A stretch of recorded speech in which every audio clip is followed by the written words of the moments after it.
Hello, how's it going?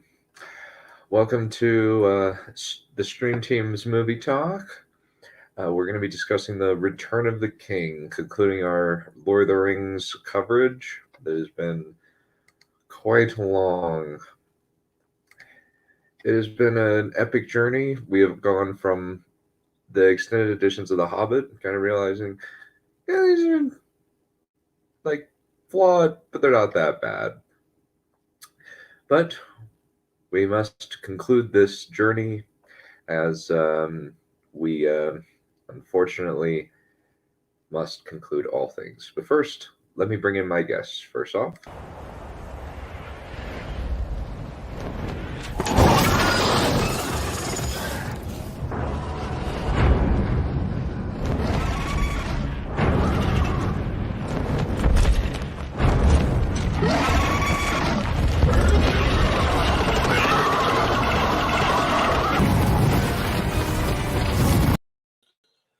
Why does it have to end? because Just why? Because at least we So got the what? hot. Well, even then, we kind of still even with the Hobbit, we kind of conclude with Return of the King. That's actually a good point. Where it's a 6-movie long series, and we finally end. But then it's gonna get ruined by the Amazon series, and we're just gonna fucking throw that into the fire, like The Ring, but with more hate somehow. Oh, well, the Ring wasn't thrown in with any kind of hate. It was attempted to keep out of it with love from its senpai or its simp, Gollum. I know some simps. Yes. Certain Ramirez simp comes to mind. Oh, I was thinking of this particular simp. Speaking of which, The current Wolf Lord of the Space Wolves is Logan Grimnar, also known as the Old Wolf. He rules from the Hall of the Great Wolf, together with his Wolf Lords such as Harold Deathwolf, Eagle Ironwolf, and Bjorn Stormwolf. All I got out of that was wolf, wolf, wolf, wolf, wolf, wolf, wolf, wolf, wolf, wolf, wolf, wolf, wolf, wolf, wolf, wolf, wolf, and wolf. The Space Wolves are incredibly uninspired. Wait. This is why I keep saying we need to regulate the dwarves. yeah, that show's gonna be bad. I fully expect that. It's gonna be really, really bad. Yep. And so we have our good friend, the lovely and ever curmudgeonly Valerian.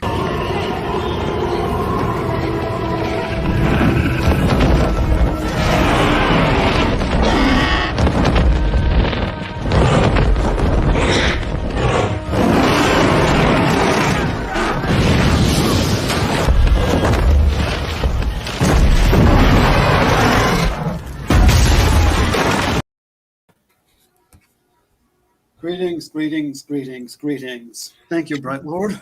At least you're not burning down the city, so that's a plus. $1 million gone. There we go. Thank you. Oh fuck. No, Big O. Oh, by the way, we're going to do the Russian Lord of the Rings and cartoon eventually, so not totally done with Tolkien. Well, it's not a cartoon. It's, as far as I'm aware, it's not a cartoon. Oh, wasn't there a cartoon Hobbit? We already did those. Oh, I meant the Russian one. Maybe I'm confused. I think there's just the Russian live action series. Yeah, bother. Like, yeah. Watching that was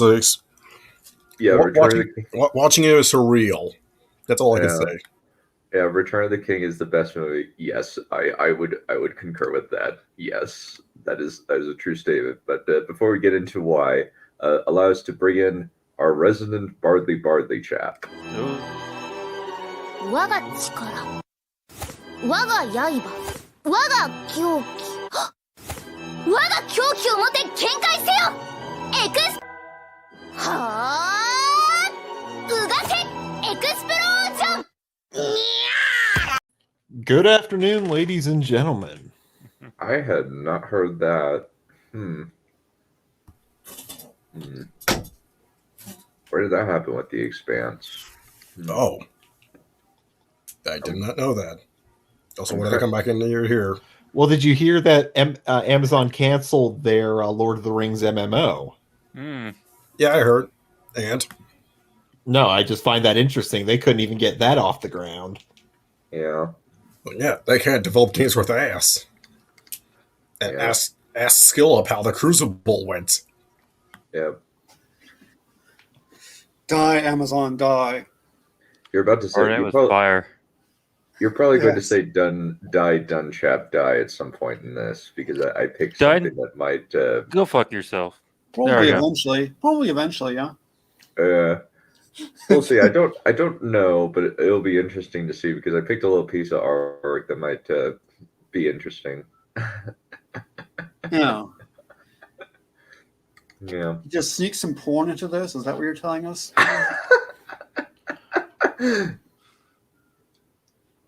Depends on your definition. Oh. That should be highly interesting, I'm sure. Probably shouldn't have told you, but anyway. Oh, okay. I haven't seen that far. I don't think I've met Alex yet. Okay. So I didn't put this on the thing, but we start off with kind of Gollum's story. I think that this works really well because in the first one we start off with the biggest battle of all time, and the biggest battles in movie history up to that point, and then the biggest, and then in the second one we have the biggest one-on-one duel, where it's just, old dude, you're the coolest thing ever. You're taking on a freaking Balrog and Morgoth and just beating the crap out of him with sword. It's awesome. But then with this one, we start off with a really small story, and we start off with just Gollum and Deagle, well, Smeagol and Deagle, and his slow transition into Gollum. What about their cousin Beagle? In Desert I Beagle. think they shot him like Old Yeller. Not shown in frame, Beagle. Oh wait, what? I can't remember. Oh, is he like the bald guy? Tolkien was going to name them all Huey, Dewey, and Louie, but he was persuaded to change his mind. Christopher Tolkien persuaded him to change his mind. Yeah, wasn't it Bingo Baggins was Frodo's original name? That actually was Bingo. That's actually real. Yes. Then he said, I'm going to change it to Frodo because Bingo is stupid. But then he said, no, I'm too used to Bingo. Right, Becca wants to know why we invited Tarek again. Because I'm that lovable. Mm-hmm. And then we just have a conversation between Sam and Frodo. And we'll get to Sam and Frodo later, but yeah. You forgot about the part about the murder. Like, oh, yeah, the outright murder. Yes. Yeah, that part is the I think that's actually one of the more disturbing like moments in the series, because it's just a like sunny afternoon and Smeagol just murders Deagle over the ring. Yeah. That sounds like a standard day in Murderville. It's bright, it's sunny out, the birds are chirping, the fish are alive, and you're currently strangling the life out of somebody. Oh, that's nothing compared to Chicago. Here's my question though. Like, I know that the river folk were cousins to the hobbits. I think Frodo said they were hobbits. Huh? They were hobbits. They were different. They were like, I think maybe a different breed of hobbits, but they were hobbits. But that's a funny thing because stores, right? They're called stores, right? They were kind of Stewart, yes, I think so. Well, the reason I bring that up is because it took Frodo. What's the journey in Lord of the Rings? Like a couple years, like 5 years. Just a year. Yeah, they're called they're called store. Anyways, but a little less than a year. The point I'm trying to make is where it took Frodo about a year to get corrupted, it took Smeagol and Deagle like under 10 minutes. Not even. Possibly because Smeagol was a vain and greedy little person to begin with. Yeah, it has to partly do with the character of the person to start with. That's why Bilbo manages to go for like 60 years with barely any corruption at all. When you want for nothing, nothing can be off. Nothing can tempt you. Yep. Yeah. And then just Frodo going closer to Mount Doom. The ring just kept on doing things to it, trying to break him until finally it did. I just want to know what it offered him, like for real. I think it was just the presence of the ring. I think he just felt too attached to it, just as his possession. Fair enough. Yeah. With Smeagol, I think it was just a shiny thing, and it was his birthday. Wait, so Smeagol's a magpie then? Unironically, yeah, pretty much. But after pretty much that like scene, and it's also pretty scary to see Smeagol's deterioration into Gollum, and just the line, "We even forgot our own name," or the wind, or the taste of bread. It's really sad and tragic, but it's I also really like is actually how emancipated he looks after the end of it all. Emaciated, sorry. Yeah, he's emancipated now. He's emancipated now. He's empowered. He's emancipated. He's free now. Smeagol is free.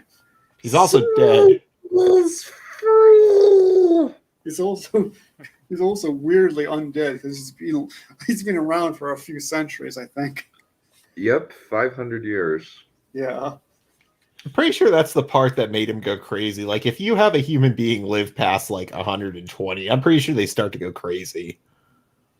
I mean, he also like lived in the cave and ate whatever lived Raw in there. Fish. Yeah. When he was lucky. Goldblum was good when he could get it. Mm-hmm. Yeah, so he ate goblins. I imagine they're probably the breed of goblin out of The Rush and The Hobbit. So they actually look like people, other than like a dude with a giant handlebar mustache. Though I don't think levitating swords was in there. That was fucking bizarre. That whole movie was weird. That was certainly an interesting experience. Yes. It was amazing though. It was absolutely amazing. Oh, the truth. One thing I do have to ask though, why is it that every time Bill went to answer the door, he put on his scarf? Because it's cold.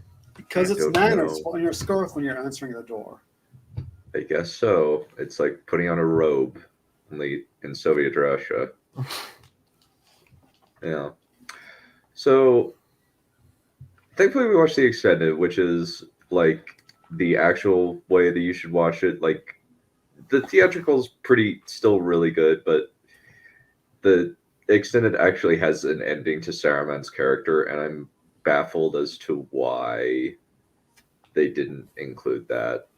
Yeah, really. He needed it. He was like the main antagonist for like a film and a half at least. Oh yeah, for sure. He was of no threat anymore. There's no reason to show. He's just not a threat.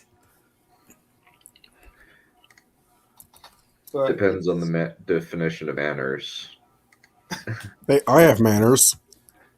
And I'm also signed up for a true gender equality class, so... The weird thing is that is a line in the theatrical cut to kind of hand wave away what Saruman's doing. So that means they had to have filmed that scene at some point. No. Actually, I don't think so, no. We didn't really have a blue filter problem. I just, like, for some reason, like, mine is really soft. I don't get why. My sound was really soft when I was playing it, even though I had it. But maybe it's just because I was sharing the entire screen rather than a tab. I'm not sure. But yeah, like, we still get, like, Christopher Lee's amazing voice. And the coolest part, one of the interesting behind-the-scenes scenes was when Peter Jackson was directing Christopher Lee in how he was going to get stabbed. Christopher Lee said, do you know how what sound a man makes when he's stabbed in the back, because I do. You tell him. And he like said like it goes, you know, it's not a it's a because all the breath rushes out of your body. And Peter Jackson's remark, it cuts to Peter Jackson behind the scenes, and he says, he then went on to describe a very clandestine part of World War II. Fair enough. Jesus. So when Peter Jackson was at the Cairo, decided to move that out of the theatrical, he was like, "Oh my gosh, I hope Christopher Lee doesn't murder me in my sleep." And he almost did. He was pissed. Yeah, and honestly, rightfully so. I don't get why this was not included. I think like it's 5 minutes. Just put it in. He's still plotting his death to this very moment. He's just Christopher Lee's dead. He's just returned. Well, he's no. Oh, that's propaganda put out by the Illuminati. No, Christopher Lee is actually in his coffin, regaining power so that he can return and take over the world as Overlord Vampire of this world. That's propaganda by the Byzantines. Charlemagne is just regaining his power. Yes. We'll say for Arthur. That's just propaganda done by the English. Arthur will return soon and reclaim Britain. I thought that was the Scottish. So Christopher Lee is the reincarnation of Arthur, or Arthur in disguise. Makes sense. Seems reasonable. And, well, you see, Arthur's Welsh, and the Welsh hate the English, and the English hate the Welsh, and the Welsh hate the Scottish. The Scottish hate the Welsh. They all hate each other. It's a circle of hatred over there. Yep. You want a race war? Look at England. But yeah, we finally get the end of Saruman, and it's actually really satisfying because like he gets stabbed by Wormtongue after he like just treats him really badly, and he and then he falls down and he gets skewered right through the chest by a giant water wheel. Yeah, which is kind of a stake through the heart of the most famous Dracula of all time. So neat little touch there. Yeah. Yeah. Saruman's even meaner to Wormtongue in the books. Oh yes. Like treats it. Yeah, we'll talk about the scouring of the Shire later. When we get to the conclusion and kind of some differences. But Saruman dies here, and then we lose the then the Palantir gets dropped, Pippin picks it up, and from there Pippin is tempted by it. Pippin ain't easy.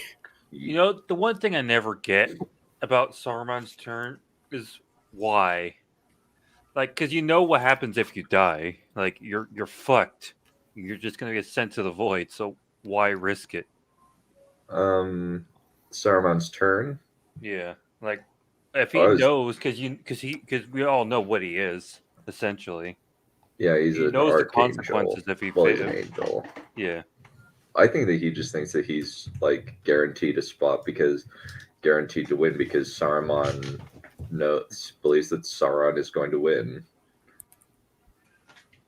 Saruman isn't necessarily going to be Sauron, so maybe he's Sauron. I wouldn't trust Sauron as far as I could kick him. Yeah, if and I also was like Saruman. he's actively planning to find the ring. Like that's why he sent the Uruk-hai out. Like he wants to overthrow Sauron and rule Middle Earth.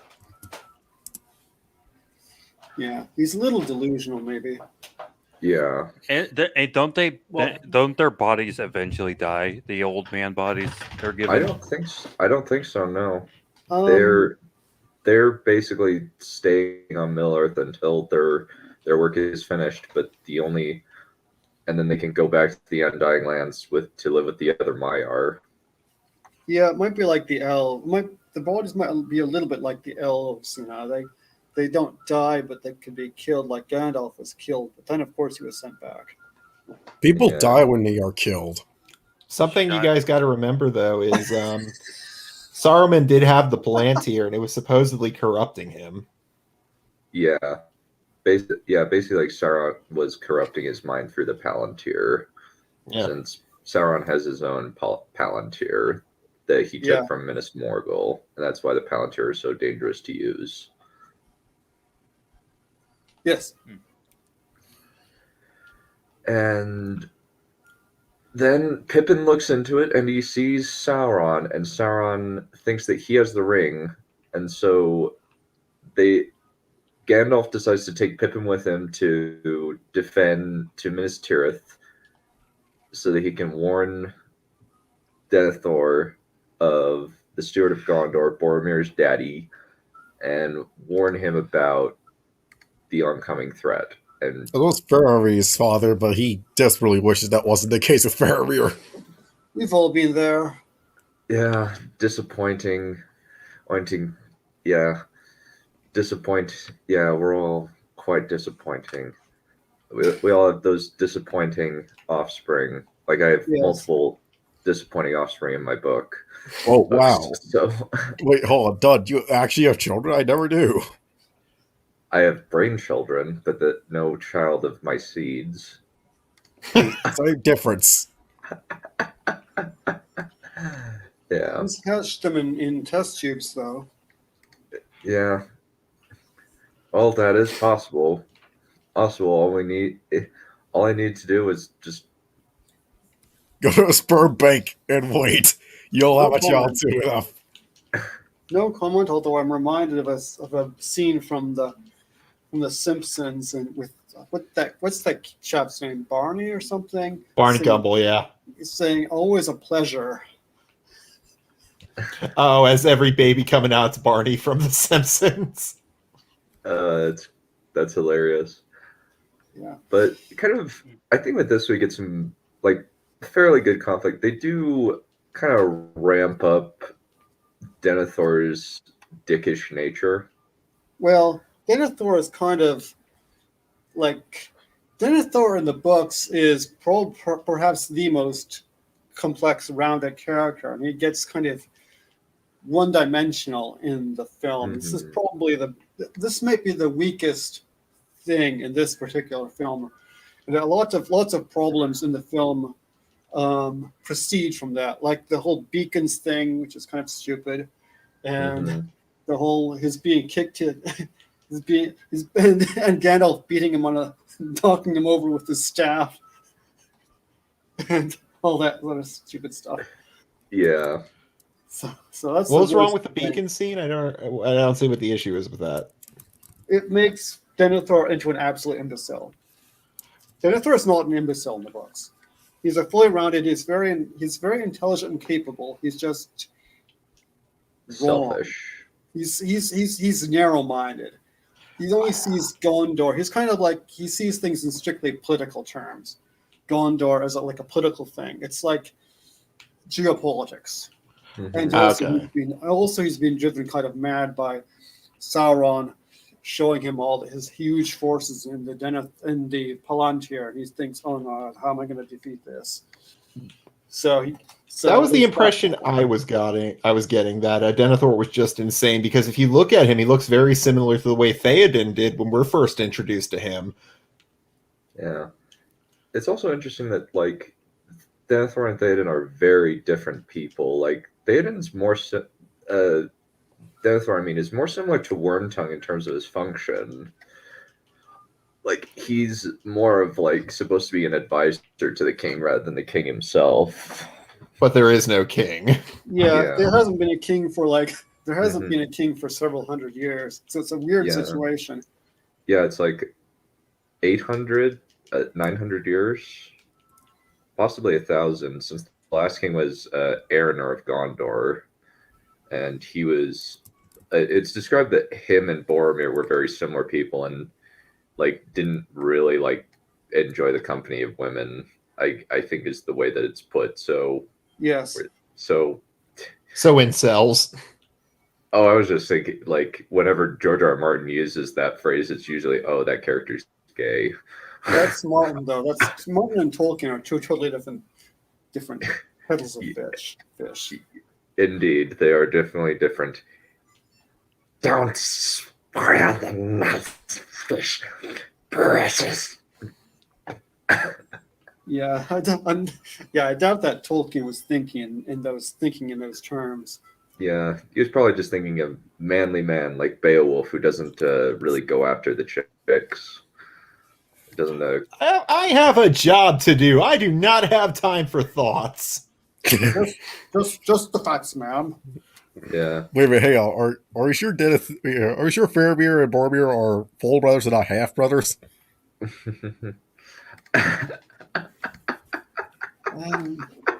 Martin and Tolkien are different people. What I know. This was shocking. Shocking, yes. Yeah. Shocking, but true. Sure. Yeah. That's sure. So many people like say that like Frodo and Sam are gay, or that Legolas and Gimli are gay. Why is nobody talking about how Boromir is the secret gay? Because it's secret. They need to be out and loud and proud like Frodo and Sam. Even though Samwise marries a chick. Someone actually did have Sam Boromir. since book one's been lusting after that chick. Someone actually did have Boromir gay in that parody we were working on. Actually, how about we play a real game? How about we play the Sean Bean game where everything can kill you? Well, unless you're in Mirror, which is Snow White. Listen, that's not important. Or or the two Greek mythology movies, or we're not counting all the films where he lived. We're counting all the ones he died in. That's the exception, not the rule. Check the watch. That promise will be finished in a couple hours. Well, probably more like a couple of minutes, actually. True. I was being generous. Or pure friend. Yes, they are pure friends. There's no gay happening. Well, now I'm no longer interested. That's the problem. Well, that's your problem. Well, that's just your opinion. That's just your opinion, so die. Oh, just wait. Anyway, yeah, Pippin like sees the cloven horn, and like he actually has a well-placed flashback moment where we flash back to Boromir dying, and he swears himself to Denethor, and it's a really nice scene. I think the removing of the Palantir is kind of an odd choice, but I guess they wanted to kind of make it a little bit more special, I suppose. What was that about the Palantir? It's kind of odd that they decided to remove the Palantir of the Stone of Anor, the Stone of Minas Anor, or Minas Tirith as it used to be called. But it sort of makes sense, I guess, that like Denethor just sees like the giant army and just says we're all going to die. It makes enough sense, but yeah, he is definitely simplified. He actually does send out a rider with the red arrow to Gondor, which I think that the beacons works a little bit better than an arrow, because the person carrying the arrow actually dies on his way back to Minas Tirith because orcs like ambush, jump him, and kill him. Okay, okay. Well, okay, I remember that now. They knew that. So they didn't know that Rohan was coming, but Rohan got the information that they needed help. Yeah, that's why they rode to Gondor, but Denethor didn't know that.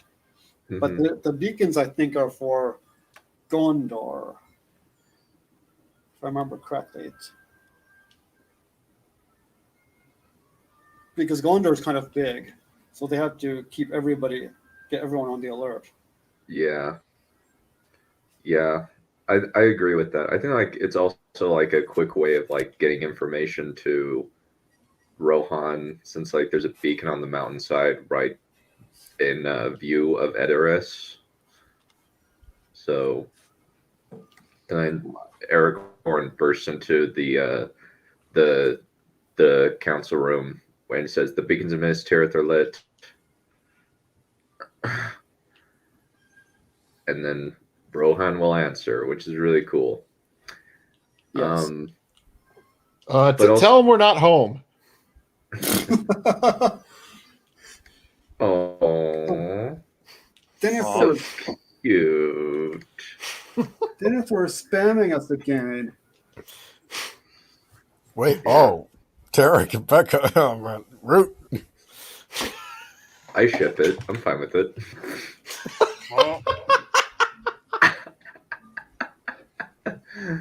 It's cute. He's been practicing the stuff from the Desire system. I guess it's working. It's a perfect system. It works. So you've been Wait, boring so her you to tell death? David wasn't lying? No. So you've been boring her to death with psychobabble? Is that how you did it?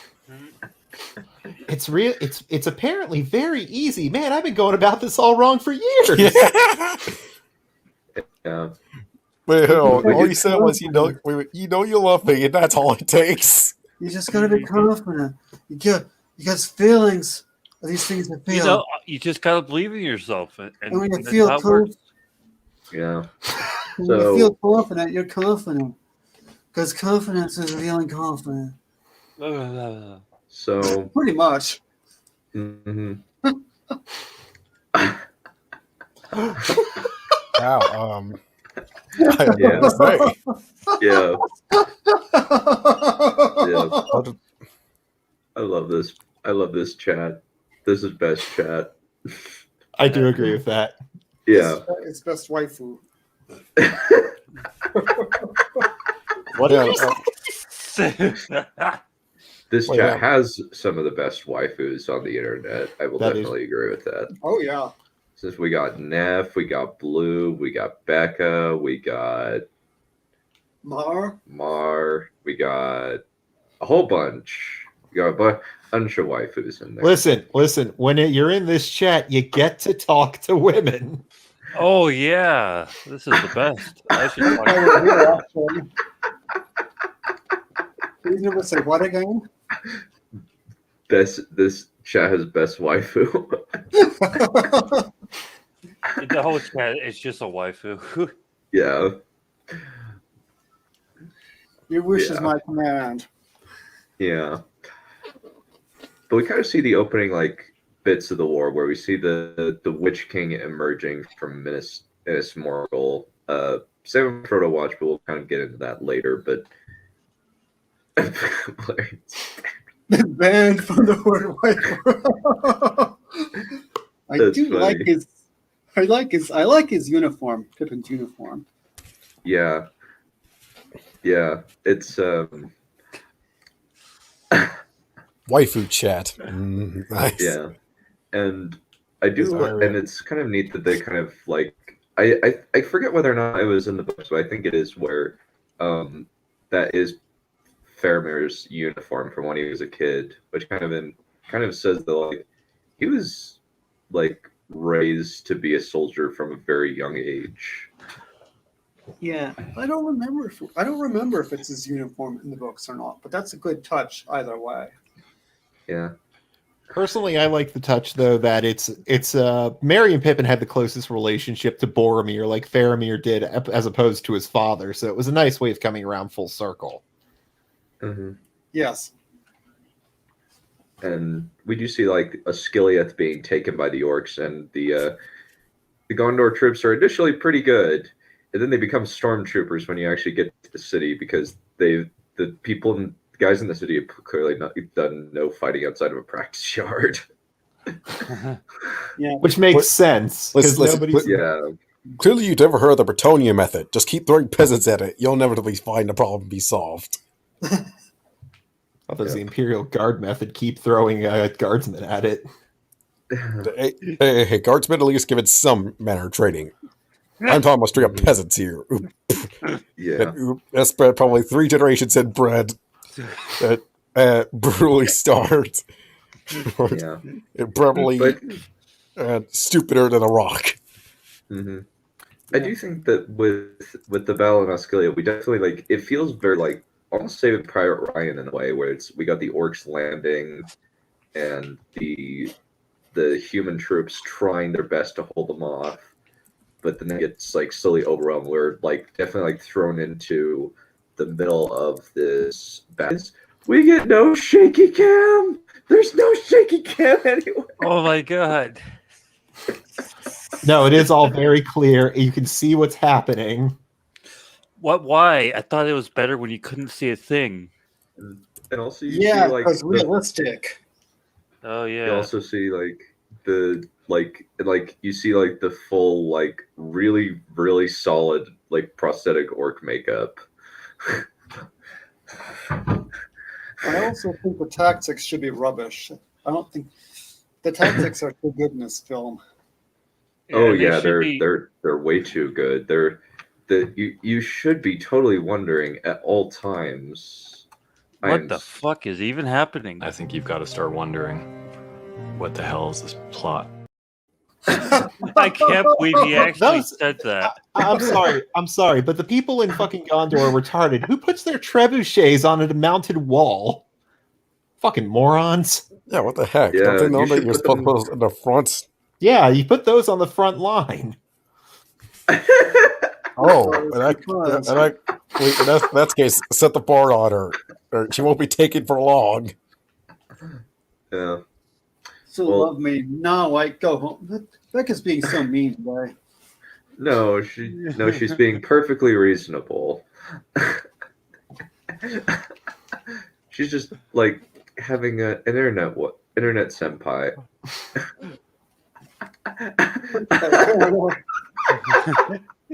I wasted so much money. No, Bart is mine.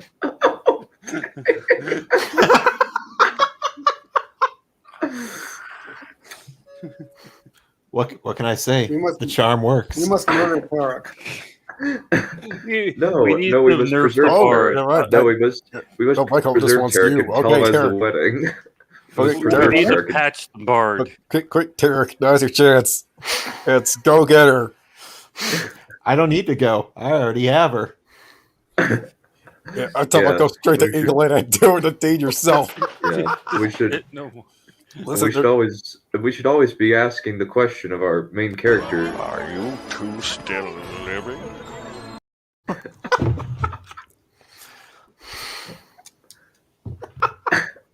Okay, we should probably get back on Yes. track. Yeah, but then like we head out of they escape from Asclepius because it's just like it's they're done. Like they're outnumbered. But then later on, Denethor says, "Hey, you should go take it with your like 200 horsemen or something like that." And then they just get pincushioned. I love the part where he's like, fucking Boromir would have done it. Mm-hmm. And Father, I started watching Star Wars. Boromir would have watched Star Trek. Well, here's the thing. Both of them are going to be disappointed regardless. Damn it.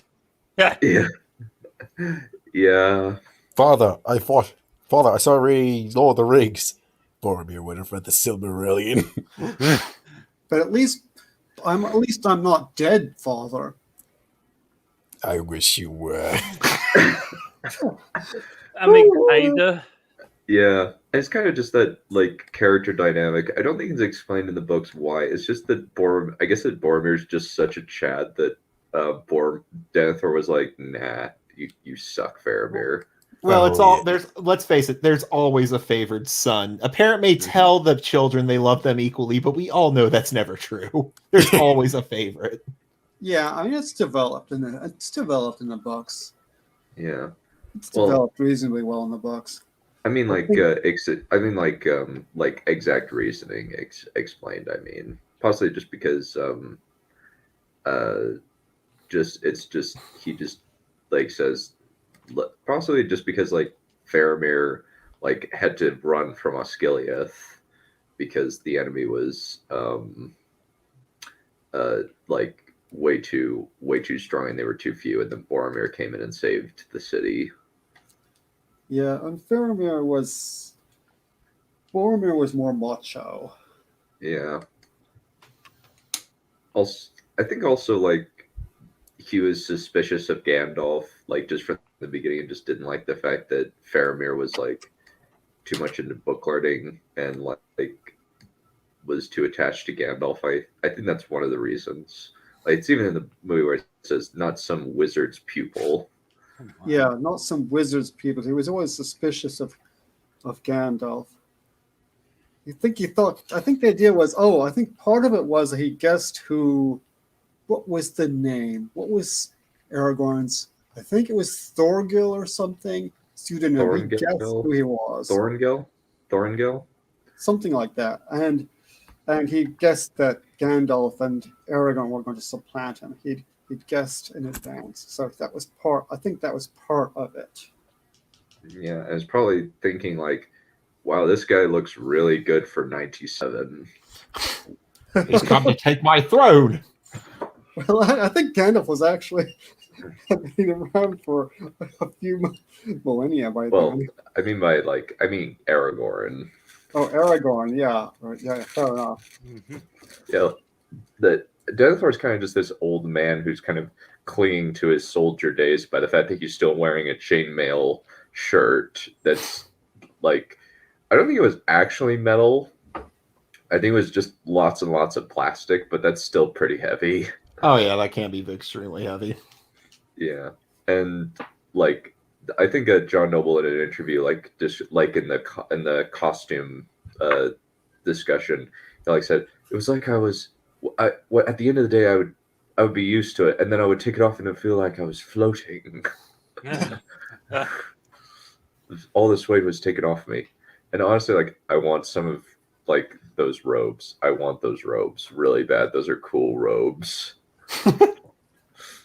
Can I have your chair? This big ass throne. Mm-hmm. See if they're selling it on eBay. Yeah, but then I think that like that leads us to like the final like straw where Faramir goes off and fights, and then he has to like go back. Like he gets dragged back on his horse, and it's one of the few times that armor actually does something. Like the arrows are like right in like the places where the armor isn't, as far as I can remember. So we should probably at least. Oh, go for it. Sorry. We should probably at least mention the bit where they're intercutting Pippin singing with Denethor's desperate charge. We should probably at least mention that. Yeah. It wasn't even desperate. It was just straight up madness. Yeah, it's like, I will not yield the Pelinor unfought. Asciliath must be retaken. It's just no, that's insane. In the book, as far as I remember, basically Faramir's reinforcing the wall that's surrounding the Pelinor fields. I think so. I don't remember the details. I think so. It was a sortie that had been sent out. I don't think it had to do with Asciliath particularly. No, I think Asciliath is like really far away from the wall. Yeah. Like the whole of the Pelinor fields in the book is enclosed by this huge wall, almost like they're defending their farmland. But then the enemy breaks through the wall. Yes. Starts flooding through onto the field. Yes.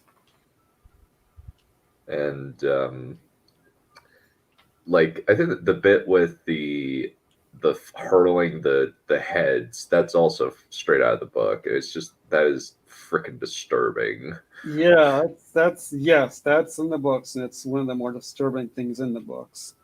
Yeah, partially because it's just he actually goes into like grave detail in saying like it looked like they were like they'd been tortured before, or they got their heads cut off.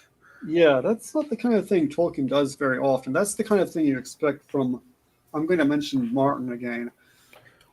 Yeah, Martin. Tolkien. Yeah, definitely Martin. Abercrombie doesn't really go in for that. He mostly just goes in for like humans are just kind of slightly depraved, as opposed to like humans are sadistic like Martin. Oh, okay. So it's gross, but not gruesome. Yeah, like it's just kind of like human, like kind of people are just kind of like more kind of morally bad, kind of have like a little bit of moral darkness in them, but there's not like as many statists in Joe Abercrombie. It's more just like deeply flawed human beings, as opposed to psychos like Ramsay or Roose or Joffrey or Euron. Yeah. Of course, I haven't read Abercrombie, but yeah. Oh, I highly recommend him. He's actually like relatively short. It's only like I think like 20-hour audiobooks, which is about half of a Sanderson book. Sanderson books are 40 hours? Some of them are 50, 55. Jesus. There's like over 1,200 pages in the one I'm reading now, I think. Anyways, do we talk enough about Denethor and why he just doesn't like Faramir? Yep, I think so. I think we've covered that. Yep. And then we go to Rohan, and we get a little party just kind of celebrating the victory at Helm's Deep, and then after that, they have to go into war again, and a lot of them are probably exhausted after the Battle of Helm's Deep. Oh, there's no doubt in my mind that entire army is winded at this point. Yeah, I mean, even in the books they were tired. In the show, the battle was a much bigger deal than in there was a show too. The book, no, in the books, in the show, it's a much bigger deal than the books. The film, whatever, I don't care. In the film, it's a much bigger deal than in the books. So they should be even more exhausted. Mm-hmm. Yeah. Since they get no time with the bat, like they just go right to, like they go to Helm's Deep, and then they go where Aragorn looks into the Palantir, and then he decides to go to the Paths of the Dead. But also we see two nothing characters named Eladan and Elrohir, the sons of Elrond, who have no personality and are there to just be placeholders to bring a message from Arwen and Elrond, and including a banner, and are with the 7 stars of Arnor and the white tree of Gondor on it. I think that like the film like did a good job of deciding, no, we're gonna have Elrond do it because Elrond's central to Aragorn's arc, at least in the films. Yeah, I mean I guess they could have had Arwen herself do it. And then we would have had so many Arwen warrior princess jokes. Oh. Yeah. Yeah, well, I mean, we had those anyway. I thought we had those did, anyway. But then they decided to cut all of her scenes at Helm's Deep out. Wait, they actually shot some with her at Helm's Deep? Yep. I didn't know that legitimately. Oh yeah, like there's like in the behind the scenes you see like scenes of her and Vigo, Aragorn fighting Uruk-hai. I'm not sure. Yeah. But they decided to cut all that. That's why the elves are there. Look, I would consider it a personal favor if you don't let my fiance die. I'm not sure it would have been so bad to have Arwen a warrior princess, even though Eowyn's kind of already the warrior princess. I'm not sure it would have been so bad. I mean, Arwen's a problem because Arwen perhaps is the only real failure in the books, even though they have that appendix at the end, which is nice. I do like the appendix, her and Aragorn and Arwen, but it's like in the show, in the books, she like does nothing for several chapters, and then suddenly, whoa, where did that come from? Yeah, it's kind of just more like she is mentioned very briefly in Fellowship. She's not mentioned at all in terms of Aragorn's internal monologue, and then she's there in Return of the King at the very end for 2 chapters, and it's gone. Then it's done. Yeah, that's kind of weird. So they had to do something with her. What they ended up doing was a little confusing, though. It's like, what's going on here? I guess they figured they couldn't have a warrior princess. They had to make her do something. So they decided she was going to die if the ring. I can't remember. It says her fate is tied to that of the ring, and kind of like maybe it's just she's having her like transmutation into human depression phase as kind of the life of the Eldar is fading. Yeah, maybe. I guess that's reasonable enough, but yeah. But it got a bit confusing. But I definitely agree. That is totally a valid thing. I think that's an odd choice, but I think that like just her saying that like I'm transitioning into human now. There's no ship that can take me hence. Yeah. I don't get that either. That's weird. It's a weird. Yeah, she is, and Miranda Otto is like is really cool as Eowyn. She's pretty much the perfect Eowyn. I never got that though. Like, what exactly in the biology says, "Oh, you're fucking a human"? Well, I guess you got to lose the immortality. Well, you don't have to. Usually, I get it. Like, I get it from a thematic standpoint, but I'm just asking, like, is there something in elf biology that says, okay, you're marrying a human the moment that ring comes on?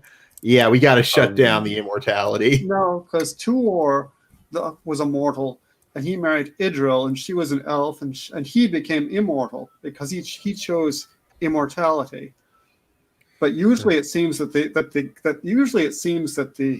elf ends up choosing mortality for whatever reason, but it doesn't have to be that way. Partially because either way, that's gotta suck. No, that's gotta suck knowing that, like, your life now can end at any moment.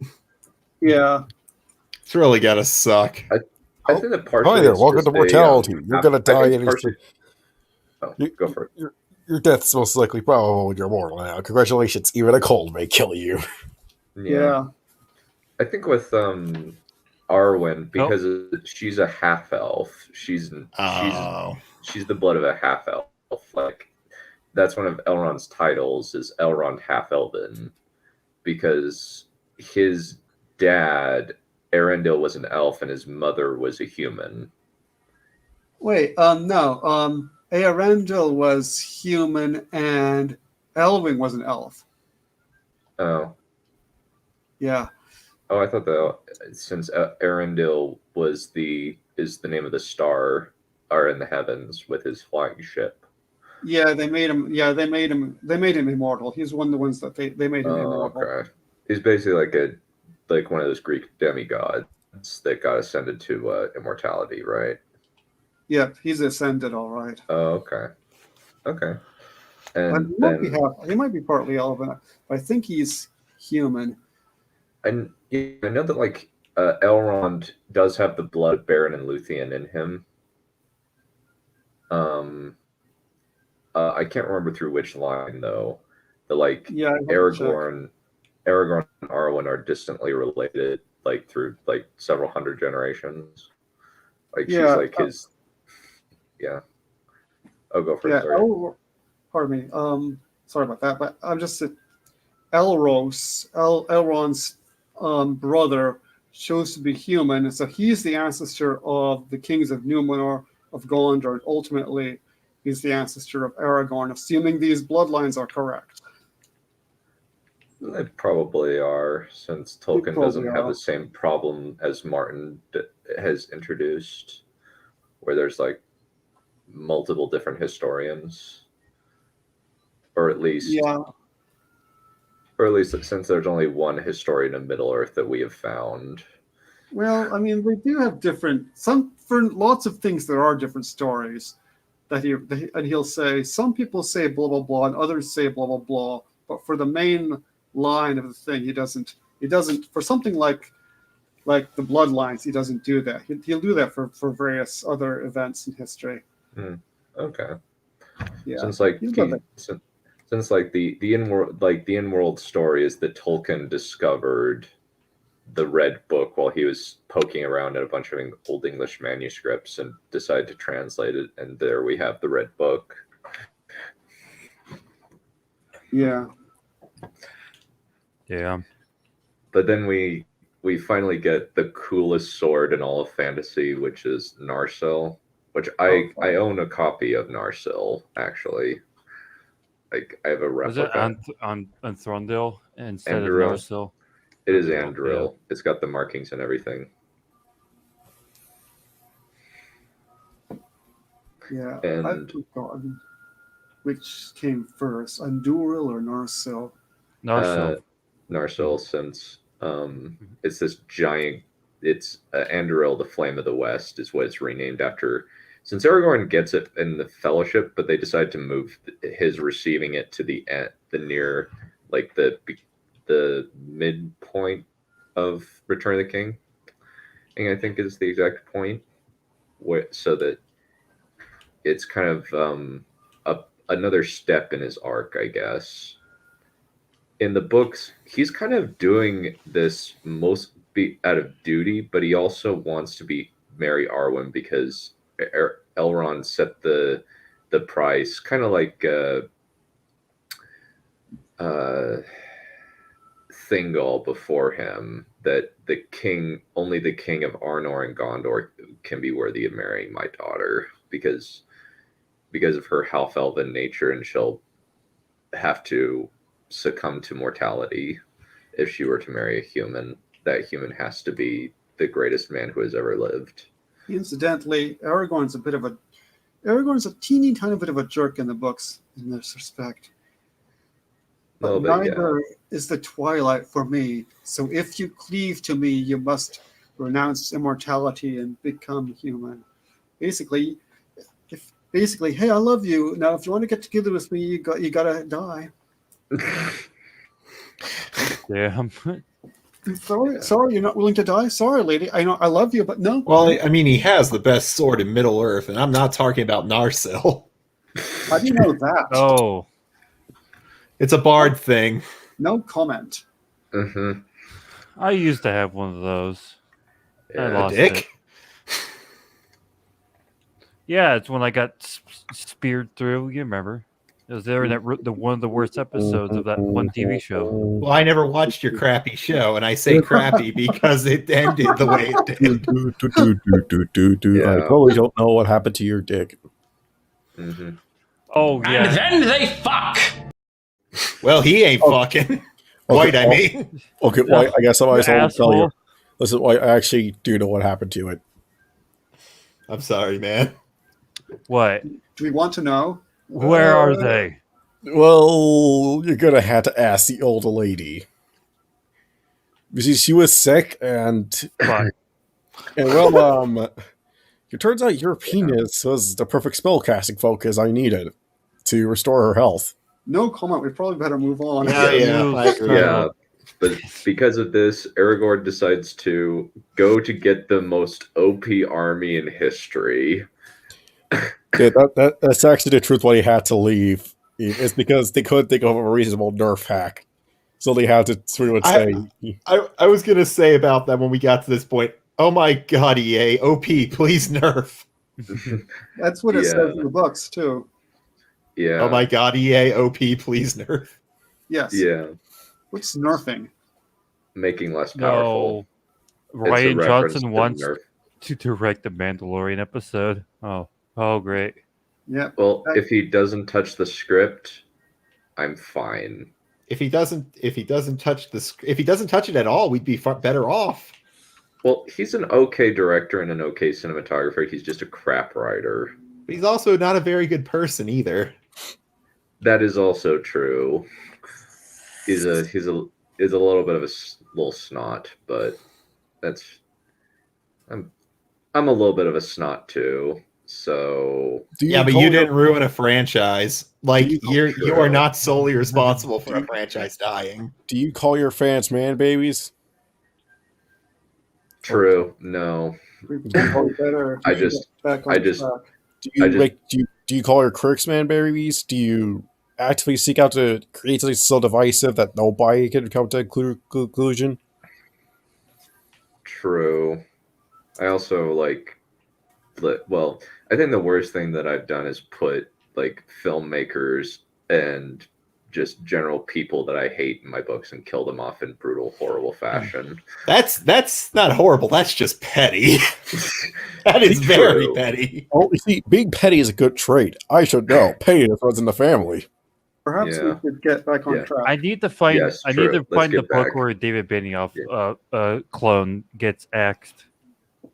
Oh, that's Blood of the Dragon.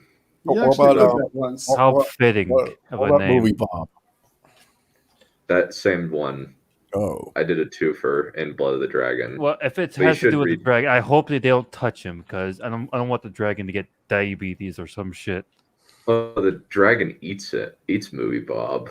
No, don't do that. It's already And then published. the I've already dragon died done the it. day after. No, the dragon lives for another few hundred years. Yeah, but I could have lived longer had I not eaten Movie Bob. Well, he doesn't die of old age. He dies in a fight, and it's one of the best fights I've written. Listen, he would have survived that fight if he hadn't eaten Movie Bob. Well, that was a deliberate suicide. He ended up winning, technically, or getting a draw. Well, he would have Like, miraculously survived if he hadn't eaten Movie Bob. You just don't understand this, Don. And then I was going to say the this dragon. Well, This the thing is, dragon, man, is starting to sound like a Mary Sue. 1 hour Well, later. Well, the thing is, the dragon. The thing is that the Movie Bob's just he doesn't eat anything besides children. Based. Just like the real Movie Bob. Wait a minute. Well, Based. no, he wants to snack on. No, Movie Bob wants to snack on Lindsay Ellis, but he never will. No comment. Okay, Let's let's give- say. yeah, now okay, we can Don, move on. Okay, Don, I need you to. John, you started this one. I need you I to know. load the shotgun shell and aim it at your head. All right, are we eventually Yes. going to get back on topic? Eventually, one of these millennia. Yes. Now Pardon me. we do. No, you're fine. It's fine. Yeah. Now we get to, I think, by the best part of the movie, which is the stages of the battle of Minas Tirith. Where the first stage is the siege of Minas Tirith, where the Witch King says, "Alrighty, let's smash these people with infinite unit spam." Slay them all. You need to do a playthrough of the Angmar campaign sometime so we can all see it. And it makes my face. I can do that. Stop until the city is taken. Slay them all. Make sure that the dwarfs are regulated and that the elves are taken Well, the thing care of. is, there isn't. Well, the thing is, there is no like Angmar loses at the end. Like that's the whole story of how the Witch King has to go. Is the only the King of Angmar long ago. Well, you could still play like War of the Ring and play as Angmar. I know. Yeah. So you gotta play the Russian theme as you're just fucking spamming units at everybody. Yeah. Actually, that's a good point to make. Done. You should play Red Alert 3. Are we already on a tangent after 2 Yes. minutes? I know. Winds Okay. of Winter's gonna come up before we finish this. That's a bit hyperbolic. Yeah, that's I think not coming out. I'm going to talk for a while about communist rabbits. I'm going to talk for about 25 minutes about communist rabbits. Okay. I figure. Oh, that'd be great. I'd love communist rabbit stories. We must talk about how postmodernism has ruined this colony of the. What? That sounds absolutely retarded. We need to look into that. Just remember, some rabbits are more equal than others. Yes. Yeah. But basically, yeah, the Witch King has basically unlocked the infinite unit spam code and just decides to just throw meat into the grinder. And he manages to kill a lot of Gondorian soldiers on the walls by using siege towers. And when Gondor attempts to fire trebuchets at the enemy lines after catapult stones start flying, which like actual good use of catapults. Thank you. Mm-hmm. No comment. Done, but they weren't used very intelligently. You should have been outside of the walls. Yeah, you could sacrifice them in order to slow the enemy down. Yeah, you just one barrage and that's it. Oh yeah, here's a quick question: infinite ammo versus infinite enemies, who would inevitably win? I would say infinite enemies. Yeah, because people get tired. But the climax of this part of the battle ends in a really hefty loss because they use Grond, the most impractical battering ram ever, in order to break down the door. It's not that impractical. It just has a face on it for some reason. It's art. It's art. That's why. This is what the orcs consider fine art. You would pay probably thousands to put this in your home. Yeah, I can just imagine like old orc sculptors just sculpting, like metal workers slaving away at this thing, and like, why do we have well, why is this thing here? I don't know. We're just I'm under the trust me. I'm under the impression Saruman had to tell them, okay, I want a battering ram shaped by a warg. Why? God, shut up and do what the wizard says. Trust me, it's important one day. Just like you're allowed to watch TLJ. You're allowed to like TLJ, trust me. And the coolest thing is like that they actually built Grond. Like none of that is a CGI creation. Effect. It is I want to go back in time. I want to go back in time and tell them to put in the Constitution Amendment. The Constitution, everybody's allowed to be wrong. Trust me, it'll be important. Yeah. We have Mordor be into modern art when we were doing our parody some years ago.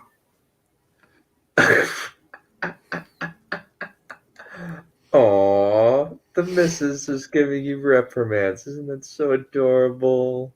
You should just marry already. Marriage. Die horribly. It just, oh my god, just screw each other already. Die painfully. Do we get to take part in the bedding ceremony? This is no Nox Narcana, man. I don't think that Becca would like that. I think that Becca would probably shoot you or kill you. I would be the one to have that honor. Yeah. But then once they break through, we get an army of armored trolls with maces and hammers burst through, and it's just Gandalf. We finally see Gandalf going like, "Oh crap! Oh shit! Olog high." Hey, these faces, these performances. Only it actually it's funny because he says, "You are soldiers of Gondor. Whatever comes through that gate, you will stand your ground." And a bunch of trolls come out, and he's like, "Oh crap!" Oh my god! Did you see that fucking clip? Where fucking the guy was just obsessing about the fucking faces. You know what I'm talking about, the video I showed you earlier. Was it James Hibbard? Yeah. I haven't seen that part. I skipped to the 46.2 any seconds, which let's do that on your channel. I want to be done on my channels and kind of like do other things. I'll kind of take the days off or something. Like take a couple days off or do it in the evening. Maybe we can do streams in the evening. That might work. What? Ooh, wow. James Hibbard's interview. Oh, okay. Regarding this book. Oh, okay. That might be amusing. Yeah. But then they get driven back. Denethor goes nuts and decides to immolate himself and Faramir, like the ancient heathen kings of Numenor who are worshipping Sauron. Yep. Or the Mad King. Yep. Burn them all. You know, at least he had the common decency to kill himself. Like, spare this kingdom. Yeah. Oh, noble soul. Yep. He's the real hero. He's the real hero. I do like the part there where he has that one last moment of cognition, like before he burns to death and realizes, oh my god, I nearly killed my son. As well as, and then he just proceeds to do like a half-mile dash immolated, or possibly longer. And what the blazes was that all about? I don't know. I honestly have no idea. But but I think like Pippin. You done?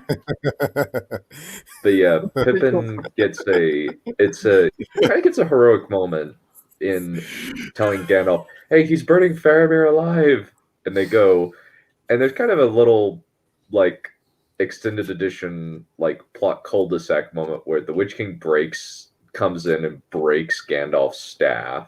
Yeah, and I saw that. I was like, holy shit, how powerful is this guy? Yeah, I'm like, that's not supposed to happen, is it? Oh, yeah. Wait, isn't it the same staff Radagast gave him that doesn't work? No, he loses that one. No, he lost that one in Moria. Oh, because I was kind of hoping his last thought before the fight with the Witch King is, Radagast, you fuck! Maybe it was anyway.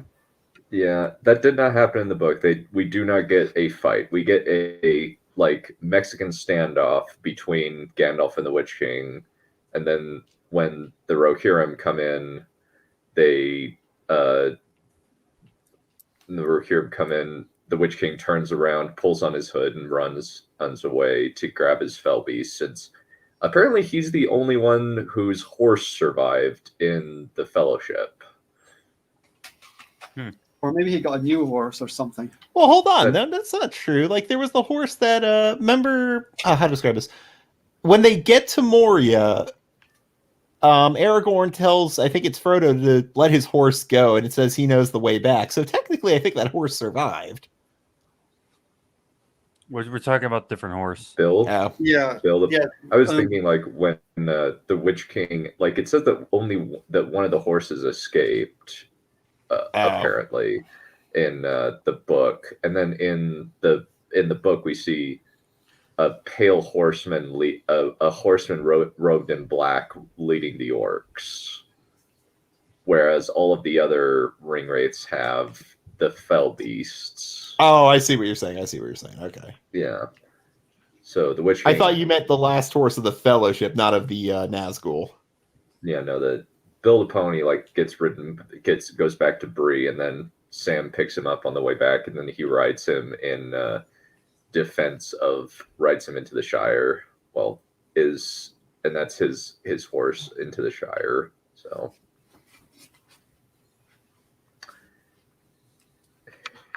yeah, it could be considered a sin, yeah. Though technically the Witch King is getting power from Sauron, who is technically stronger than Gandalf,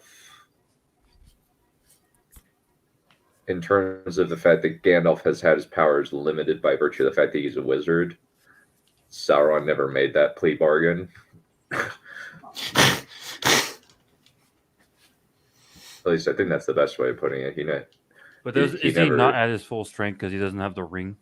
He doesn't have his full strength, but he's still a Maiar, which is a demigod or angel, and he got a lot of power from Morgoth, who is the mightiest of all the Valar. Yeah, I think Sauron's the most powerful being on Middle-earth, even though he put a lot of his power into the ring, and it's kind of trapped there in the ring. But I think he's still the most powerful being in Middle-earth. Mm-hmm. Yeah, his body got destroyed twice. Once by Numenor, and then, temporarily destroyed. First in Numenor, and then at the Battle of the Last Alliance, and then finally at the end. Yeah, when Numenor was sunk, I think he sank too. His body sank, but his spirit got away. Mm-hmm. Yep. Then we have the Battle of the Pelinor Fields, and this is the one that I was remarking about.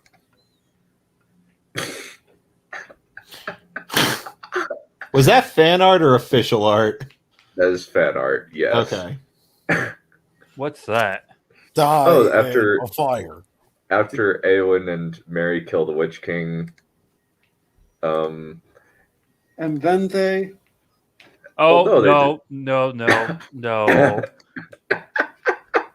actually, what are you talking about? It seems Merry and weird. Pippin make Go out. back.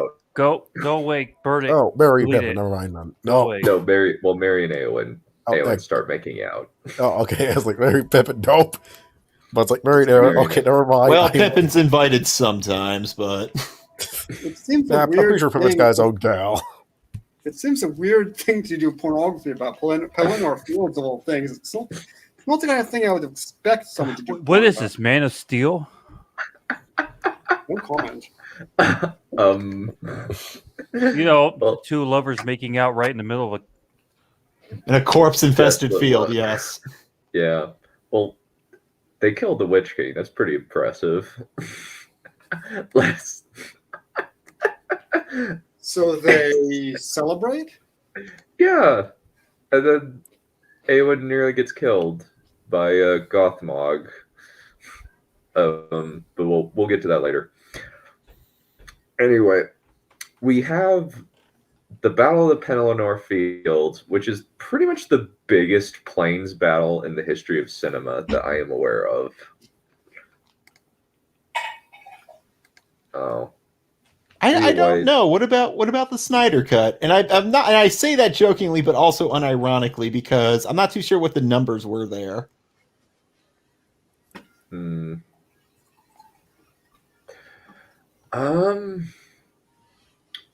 don't know. I think even the Snyder Cut is not as big as this.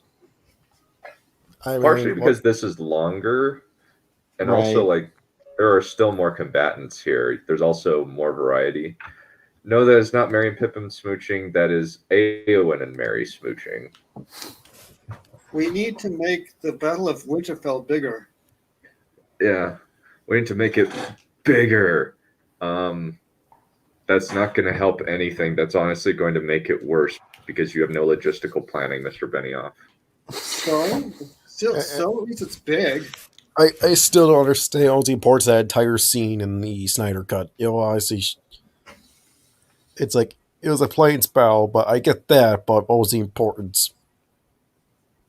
Other than just showing us, other than just showing us Darkseid got completely wrecked.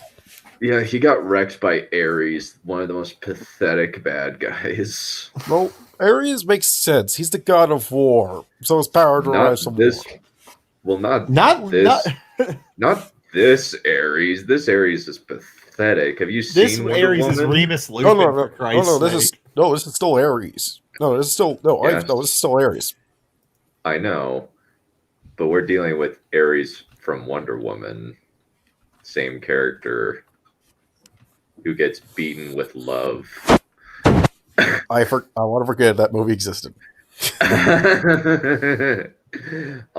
Yeah. I want to forget. It's like I don't care about the Snyderverse. I don't care about Snyder's works. Honestly, I think they're just pretentious. Snyder is an idiot. He's a nice, well-meaning idiot, but he is still a very bad, very, very terrible writer and a sub-intelligent human being. Honestly, I don't particularly care for what his idea of superheroes are, considering the fact that he's blatantly stated that he hates superheroes. I don't want to. That's find David any. Goyer. That's David Goyer, not Zack Snyder. I don't think Zack Snyder hates superheroes. It's David. He doesn't understand them. Yeah, that's. Actually, Luthien beat Sauron herself. That is true. But she's like half Meyer as far as I remember. Yeah, she's half Maya, half Elven, and she might be the most powerful elf of all time, even though, of course, she turned mortal. Yeah. The only person who's close is Galadriel. Yeah. So I'm trying to find a record. Give me a few. I think Sauron had turned into a wolf at that point. Yeah. Yeah, since Sauron's basically a lot of ways a vampire. He turns into a bat and he turns into a wolf. He's cooler. Oh yeah, you're right. He's cooler than any vampire. That is true. Vampires aren't demigods. Vampires are so common. Yeah, they're so passé. Yeah. We don't get demigod antagonists anymore. Okay, no, Bring those back, please. No, sorry, hang on. His idea of superheroes is just dark and edgy. Yeah, true. Hold on. Here's like an article from about what during his one of his previous during Watchmen. We'll do that later, man. It's a paragraph. It's barely any long. Oh wow, that's it. Yeah, no, it's just a specific paragraph. I'm gonna read this off. Then we'll just move on. Everyone says that about. Is this the Batman one? Everyone says that about Batman Begins. Batman's dark. I'm like, okay, no, Batman's cool. He gets to go to a Tibetan monastery, get be trained by ninjas. Okay, I want to do that, but he doesn't like get raped in prison. That could happen in my movie. If you want to talk about dark, that's how that would go. I knew it. Zack Snyder, please just make your other like empty-headed action movies. Stop making these. But yeah, I think with the despite Snyder's verse, despite Snyder League, I watched a Flashpoint Paradox, and then I got into like Justice League the animated series because I never saw that. Yeah, that is true. Like she spent a lot of time under the light of the two trees, which are like the most magical artifacts ever. Perion was one. I can't remember the other one. Laurelin. Yeah, Laurelin and Perion. Really good names. I actually had no idea I was accidentally ripping that name off when I called things called a dragon Hyperion. I thought I was just referring to the sun god. Or sure there is a Hyperion in Greek mythology somewhere. Yeah. It's he's the Titan of the East. Okay. But then we have the Rohirrim come in, and they just smash through the infantry, the orc infantry, like it's nothing. Yeah, I do like the ride of the Rohirrim in this. It is so much better than the animated animated Return of the King. Be nice. The Return of the King movie didn't even have the Return of the King. True. It just had the end of the ring, the return of the king. But the king didn't even show up for his own movie. Well, he was there technically. I said he was there for like 5 minutes, and he got like 6 lines. I think one of them is "Now we march." Then, if the choice be mine, I choose to march. Oh yeah, that's iconic. Oh yeah, that's way better than the book. Way better than anything the books. Yeah, we even get that scene with Sans the singing in the theatrical, where Frodo and Sam are having to trudge with an orc pack, a giant orc pack. We don't want to go to war today, but the Lord of the Lash says nay, nay, nay. We're gonna march all day, all day, all day. When there's a whip, there's a way. Left, right, left, right, left. Please stop. Please make him stop. My soul can only take so much. Did you just mute him? Did you just? Yes, I did. Yes, I did. I just put it. And then you unmuted me. I feel as though it was so wrong that you had to mute me for. It did the job, so works fine. I was coming to the end anyways. That works. But then we have I think like one of the good things about this battle is there's that constant like escalation of tension where just new things get added, but they make sense because they've been set up in previous movies, or like they're inside of the battle and they like logically make sense, like the Nazgul taking out the trebuchets because they can fly, and also like it's probably really scary to have a giant flying lizard come down and snatch your crew, your mates off of the walls and just pummel them. I'm pretty sure if you add the word giant in front of anything, it becomes immediately terrifying. You wouldn't even need giant to make that scary. Yeah.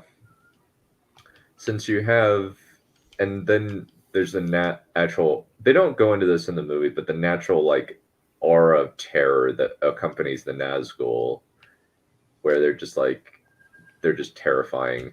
They don't, like, necessarily have the aura of, like, stifling blackness in the book. They do have, like, a cloud cover over the sky, but it's lit so that we can see it almost as if it's day, but I think that's more just so that we can see everything clearly. And then when it goes to night, then, like, there's still, like, pretty good lighting, which that's totally not how you should do it. It should be totally pitch black and we should see absolutely nothing. Yeah, but that was one of the powerful bits in the books where Gandalf tells Pippin, at dawn we'll have to, do whatever. And then he says, no, when the summons comes, there will be no dawn. Because the sun just doesn't show up for the whole next day, I think. Yeah, that is definitely. I think that it would have been good if they could do more of that. But I think like just they had to like show the passage of time somewhat. Yeah. Which I think that it's a weird trade-off either way. We had to go see things too, Yeah. Yeah. Oh, Becca, good lighting in a night scene? Question mark, question mark, question mark? Good God, I know. Take notes, that way you could do it. Do what? Good lighting in a night scene? Kind of a weird idea. Wait a minute, are you the person that tells him with the lights off or on? No comment. Yeah, no comment. I have no idea what the hell he's talking about.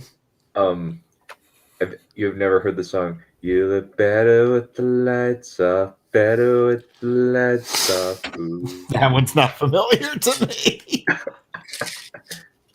Actual song, too. It sounds beautiful. Yeah. But then once, like, the battle gets underway, like, when the orcs start getting pummeled, they decide, okay, send in the giant sawed-off elephants to deal with the horsemen. Oh, the elephants. The Oliphants, I thought, yeah. Oliphants, yeah, I was going to say that. Don't you mean Oliphants? I think there's an O in there. Yeah, or Mumakil, either one. Back up, I will now fall off a cliff. You're going to have to come here and do that yourself. Make me. Make me. Come on, I'm waiting. Make me. Yeah. But with this battle, it's like it kind of shifts perspective to be from like they're basically like fighting tanks, giant biological tanks, and like they're just the elephants just use the Oliphants use their tusks to just smash horsemen aside like they're nine pins, while the Haradrim up on the towers on top of the Oliphants just start shooting arrows and throwing spears down. It's literally a walking siege tower. Yep. And it's a nightmare. They do end up like killing a lot of them, but they're still like losing thousands of hundreds of troops. They even do I hate to say it, but they even do the Last Jedi thing where they have like 3 knock into each other and fall over. Yeah. Well, and that makes sense though. Yeah, this makes sense because Aylmer throws a spear and the driver of one of them falls off, pulling the ear of his Oliphant, and the barbed wire one just slams into one of his fellows. And then knocks into the other one, and it just becomes a fucking mess. Yeah, true. Lawnmowers, yeah. Yeah, they're yeah. Though the blades do get jammed occasionally, though not often.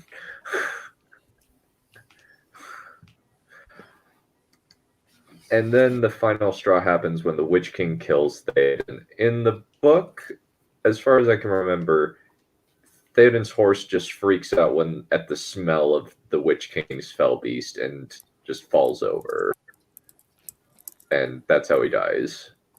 Yes, faithful servant. Well, I mean, it was the thing that literally almost killed Superman. Yeah, Christopher Reeve. In the books, it says, let's see, faithful servant, but master's bane. Mm-hmm. Because they bury him too, and there's a little, the horse, and there's a little verse to him. Yeah, kind of like how you almost like a Viking style funeral. Yeah, where the horse carries him into the next life. Yeah.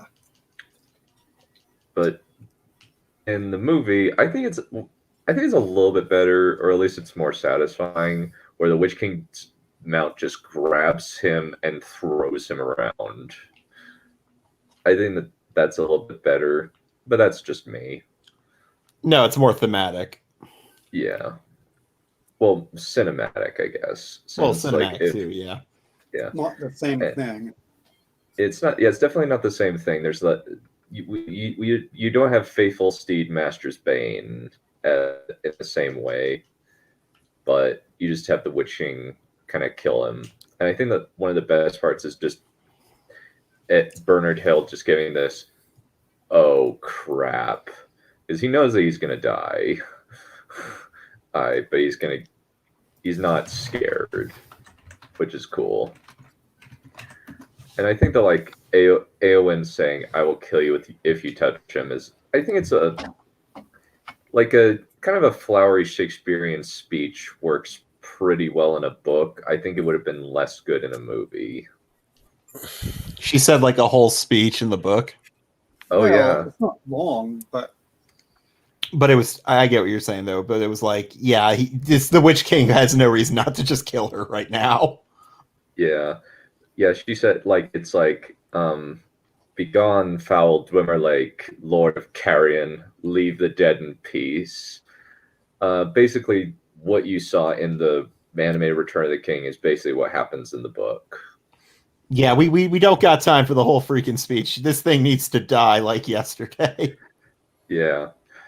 And it pretty much, like, at least, and you get a pretty gruesome, like, it takes her like 3 hacks to get that thing's head off. Yeah. Yeah, that would be like, yeah, that would be yeah, that would be pretty scary. Yeah, it's not a long speech. It's good in the books. Yeah, I think it's well written. It's very eloquent, but I don't know if it would have felt fully natural, I guess. It's not the worst change anyway, certainly. It's not the worst. Yeah, there are odd ones. I think the Mouth of Sauron is a weird one. Yeah, well, I'll talk a little bit about that later. Yeah. But in the book, the Witch King like has is a crown, like a ghost hovering above his head. In this, it's more like it's a face mask helmet. And they fight. Eowyn and the Witch King fight, and it's this really, like, this is a moment where I can say, now that is a badass female character, where she just shoves the sword, like, even though she's nursing a broken arm, when Mary like stabs him in the leg, which the neat thing about that is that his sword in the book is a sword of Westerness made by the Dunedain, specifically enchanted to kill the Witch King. In the movie, it's just Theoden's old sword. So there's kind of that little bit missing there, unfortunately. But we still have the moment of no living man can kill him. No man can kill me, and I am no man. Yeah, that was good. That's good. Yeah. Yeah, that was. Yeah. Fucking Mary Sue. Yeah. Listen, she stood up to the patriarchy and defeated them. Can't you be happy, Derek? Well, obviously not. I don't know how many Mary Sues get their arm broken. That is true. Not to mention, if she was a Mary Sue, she wouldn't have married Faramir. She would have married. Heck, she would have married Gandalf. No, she would have married Boromir, the better brother. No, she would have married Gandalf. or she would have married Glorfindel because all the women want Glorfindel. Or she'd have married Sauron and turned him good. No, actually, she marries Tom Bombadil. Damn. Well, and that man's like dedicated to his wife. Like, I mean, more than most men have ever been. Well, Bombadil's married, though. Yeah, it's a polygamous relationship / polyamorous relationship. No, I'm imagining she gets him to leave. What's the wife's name? I can't remember. Goldberry. That's how much of a Mary Sue she is.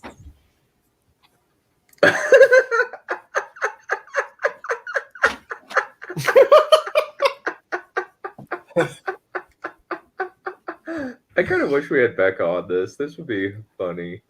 You know, since technically Roy had to leave, I guess I could send a link to Becca. Sure. Becca, if you want to come on, we'd be happy to have you. We'd be delighted. Yep. But then while this is happening, I think this is my favorite moment, is when Aragorn leaps off the boat and then just an army of dead people come out.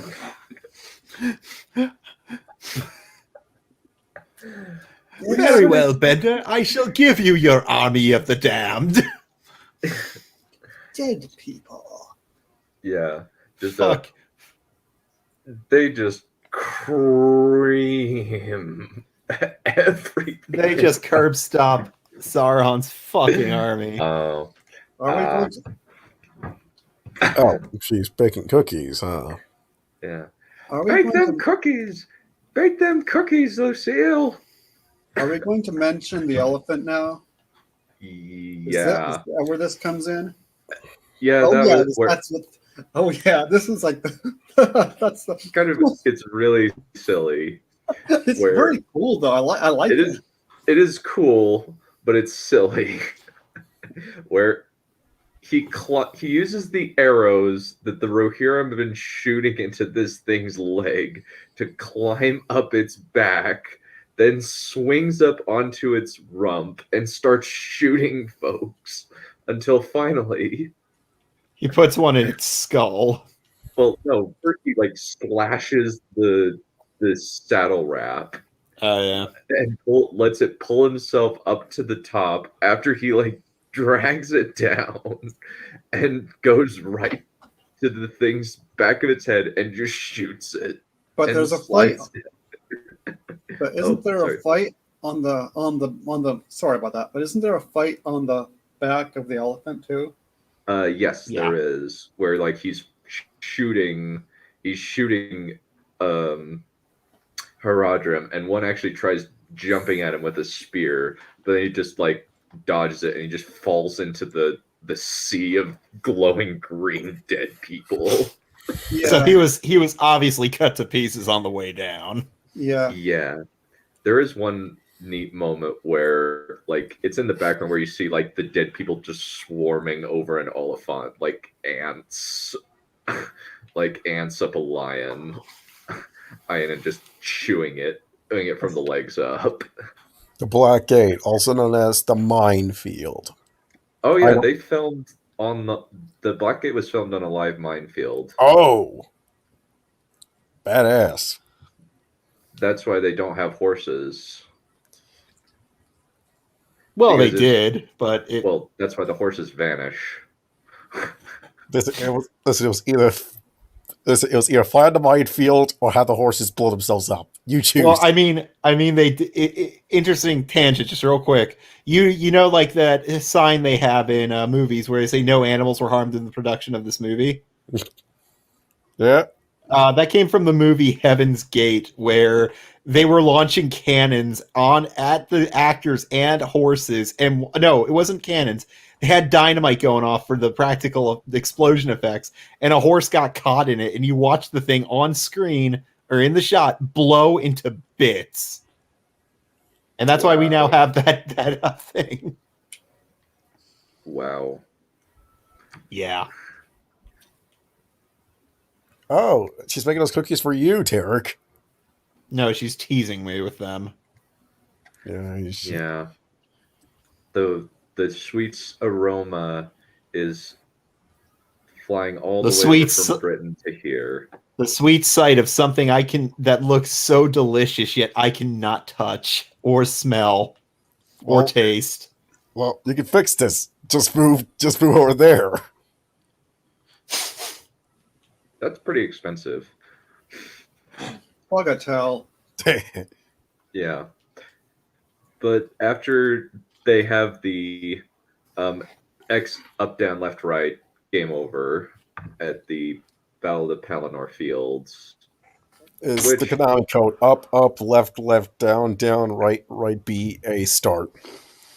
Yeah. Yeah. I mean, action scenes are like. I'm talking. Oh, hey, I got wrong. It's up, down, left, right. Shut up. Thank you, bright chap. What was I saying? I was saying action scenes are at least 9/10 about spectacle. Mm-hmm. So I mean, so that's why every now and then you've got to have something that looks so cool that you don't need to overthink necessarily, like the whole climbing elephants and stuff like that, just because it looks so cool. I mean, you don't do that. Don't make it too nonsensical. But look, we watched the man surf surfing down the freaking railway on a shield. The elephant thing is something I far more easily accept. Yes. You were saying, Wolf? You muted him. He's still muted. No, I sorry, I muted myself. Okay, yeah, okay. The Konami code is actually up, down, left, right, B, A, start. Okay. Mm-hmm. It's very weird procedure to pull up, but hey, it worked. Yeah. It's kind of interesting kind of comparing the coming in with the Rohirrim versus the coming in of the Army of the Dead. Because I think that it is pretty well set up equally in both things, where kind of he says like, go up use the black ships, and use the Army of the Dead to go in and save them.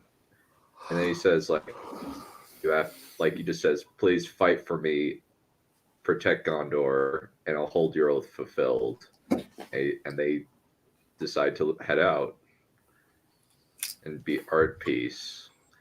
In the book, they don't arrive. They just gather a bunch of Gondorian citizens and go up the river after scaring the pants off of the Barin pirates. I like the part where Aragorn tells Legolas, knock him by the ear, but Gimli makes it so he shoots the other guy in the throat. Yeah, he shoots Peter Jackson, actually. That was I remember that now. Yeah. Fire a warning shot. Mind your aim. Mind your aim. Boom. Just kills the director. They thought, I don't remember if this is in the film, but in the books, the people of Gondor think that the Corsairs, that the ships coming are actually the Corsairs, and that it's all lost, But then it turns out it was Aragorn and co. Yeah. You also have another couple of characters that weren't included. Baragond, who ends up helping Gandalf and Pippin save Faramir, and and you also have Prince Imrahil, who's Faramir's uncle, Denethor's brother-in-law, who ends up helping out with the defense of the city along with Gandalf, with the Knights of Dol Amroth, the crack cavalry unit of Gondor. Yeah. He's the one who has a sense of humor. Yeah. I can't remember much about Prince Imrahil. I need to re-listen to Return of the King.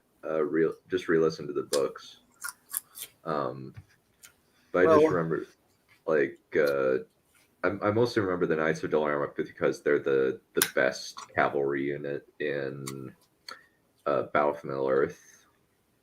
Prince Imrahil is supposedly of Elvish, albeit low Elvish descent. And also another thing is that he's the one who he starts laughing in the debate, says, and because he says, "Isn't this like a chap with a sling, threatening a grown soldier?" And then Aragorn shuts him down and says, "No, don't laugh. We won't laugh." Which I think is kind of. You don't need to be quite so shorty, Aragorn. Yeah, I think Aragorn has a little bit better sense of humor in the movies, where he's like when Merry and Pippin are sparring with Boromir and they like tackle him, he's laughing. That bit's funny. And then when they he's like, "All right, gentlemen, that's enough," and they just grab him behind the ankles and toss him to the ground. I like those moments. Like the moments specifically with Boromir and Merry and Pippin were some of the best moments, I think, in Fellowship. Like that kind of relationship was just nice to see. Mm-hmm. Yeah, that's cute. Yeah. And then once they decide to go out to distract the enemy at the Black Gate, we have the Palantir scene finally, but it's kind of changed. The context has changed, and Sauron uses Arwen's image to kind of fake out Aragorn, I guess. Especially which I think is a little bit pointless. I think the scene could have easily cut, right at the moment where Aragorn shows him the sword. Oh, pardon me a moment. White Dragon left apparently. He left a while ago. Yeah, he had to head out, probably maybe family emergency or something. Yeah, I was distracted and didn't notice. Oh no, you're fine. But we have that moment, and it's kind of a pointless moment. I kind of like it though, in a way, where he says, "Long have you hunted me, long have I eluded you, no more. Behold the sword of Elendil."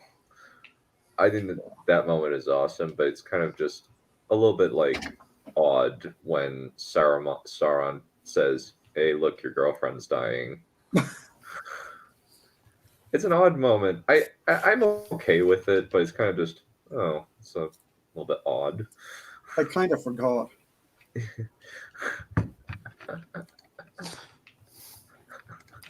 Yeah, in the books, it doesn't. He doesn't say anything. Aragorn doesn't say anything to Sauron in the books. He just wields control over the Palantir from him with the power with the force of his will. Yeah, which is pretty cool. Yeah. I have to say. He's had enough of this bullshit. It's time to take his throne. Yeah. Pretty much. Listen, I got a father to impress, and no force on earth, not even you, is going to stop me. Yeah. True. We've all been there. I have to impress my father-in-law. He's not your father-in-law yet. Yeah, that was a choice that they considered. I thought they filmed. Oh, yeah, they considered and filmed. You can even see behind the scenes stuff where Viggo is fighting against a Sauron double who's huge. Now, here's my thought about what they should maybe have done, because it might also solve the mouth problem. I mean, there's two ways that things you could do with the mouth. One is just cut him out altogether. Another which they did. Yeah, for the theatrical. But the other thing they could do is they could have Aragorn fight the mouth of Sauron instead of fighting Sauron or the troll. They could give him the mouth to fight. That way, when he kills him, it makes more sense because it's in the context of they're doing it in battle.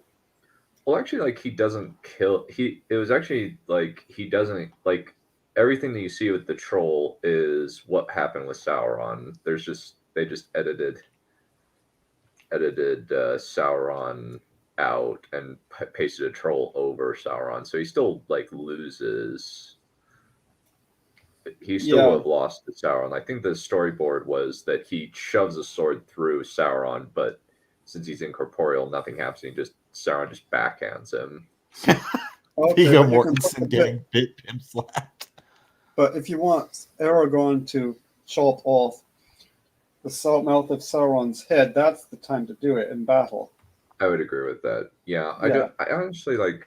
I think that was kind of just probably just so that they could have an easy way of editing the mouth of Sauron out, especially since the mouth of Sauron is played by Bruce Spence, who I love in Legend of the Seeker, but he's barely recognizable as the mouth of Sauron. He's also the Utapau the president, person in charge of Utapau. Yeah, he's the person in charge of Utapau in Revenge of the Sith, which is interesting. Isn't it weird that he even the mouth of Sauron without the mask, like you could kind of see that, like just from the jawline. Yeah, kind of. But I really love Bruce Spence as an actor. He kind of doesn't get anything to work with. His voice is hyper distorted, possibly because his original voice is, "My master Sauron the Great bids thee welcome." He doesn't sound quite as good.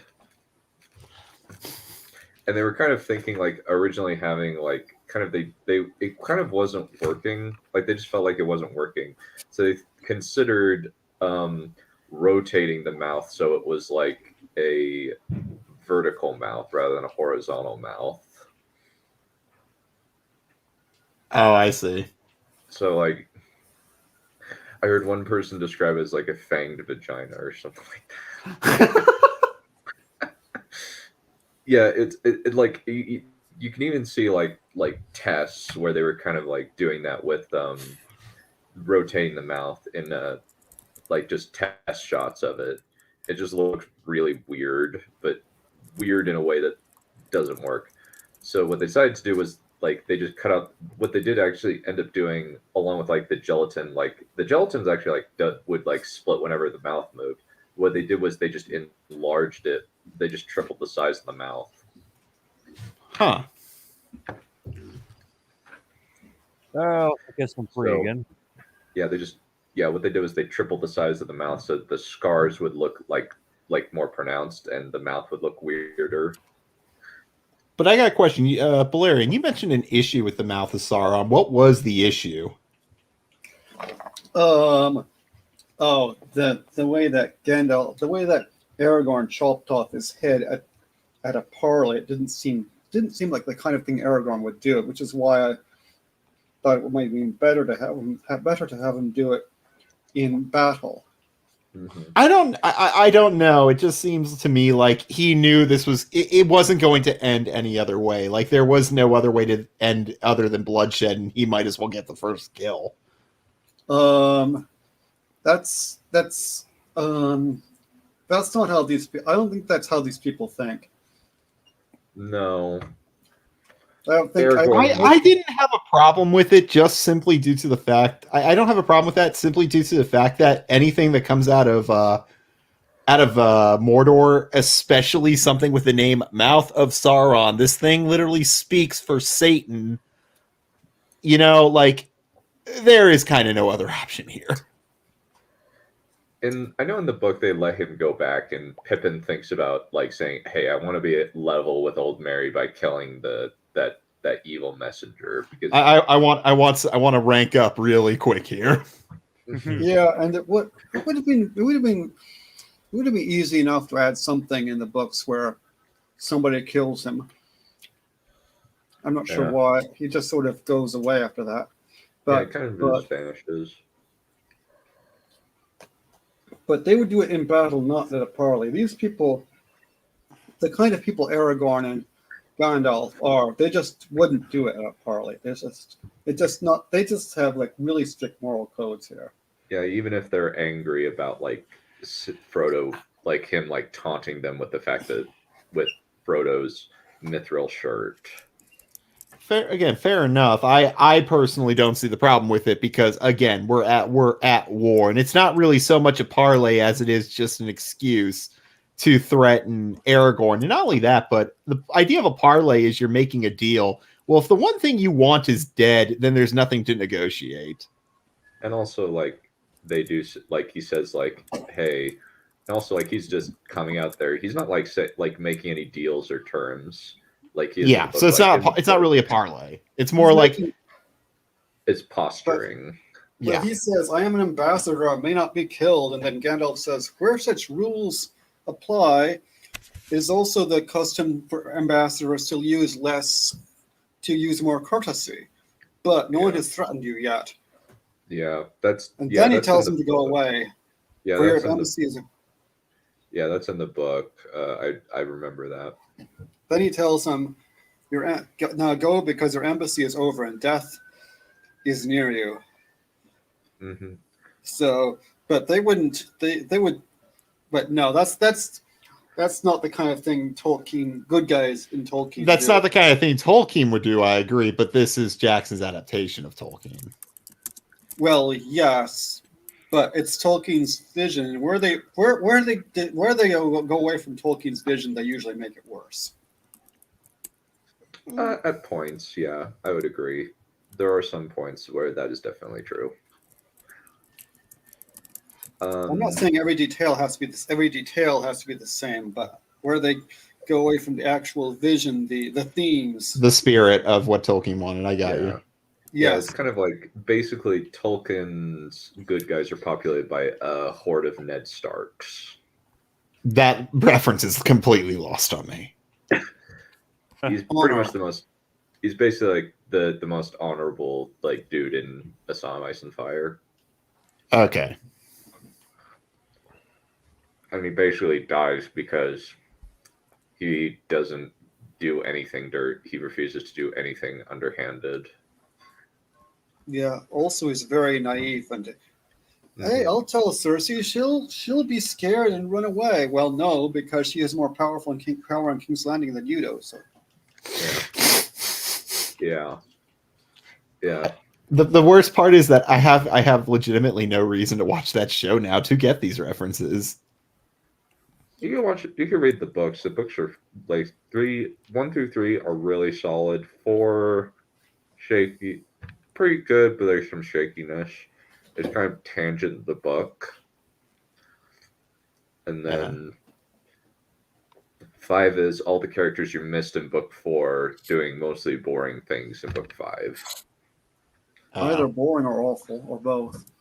Yeah, and just you could just read the books too. Yeah.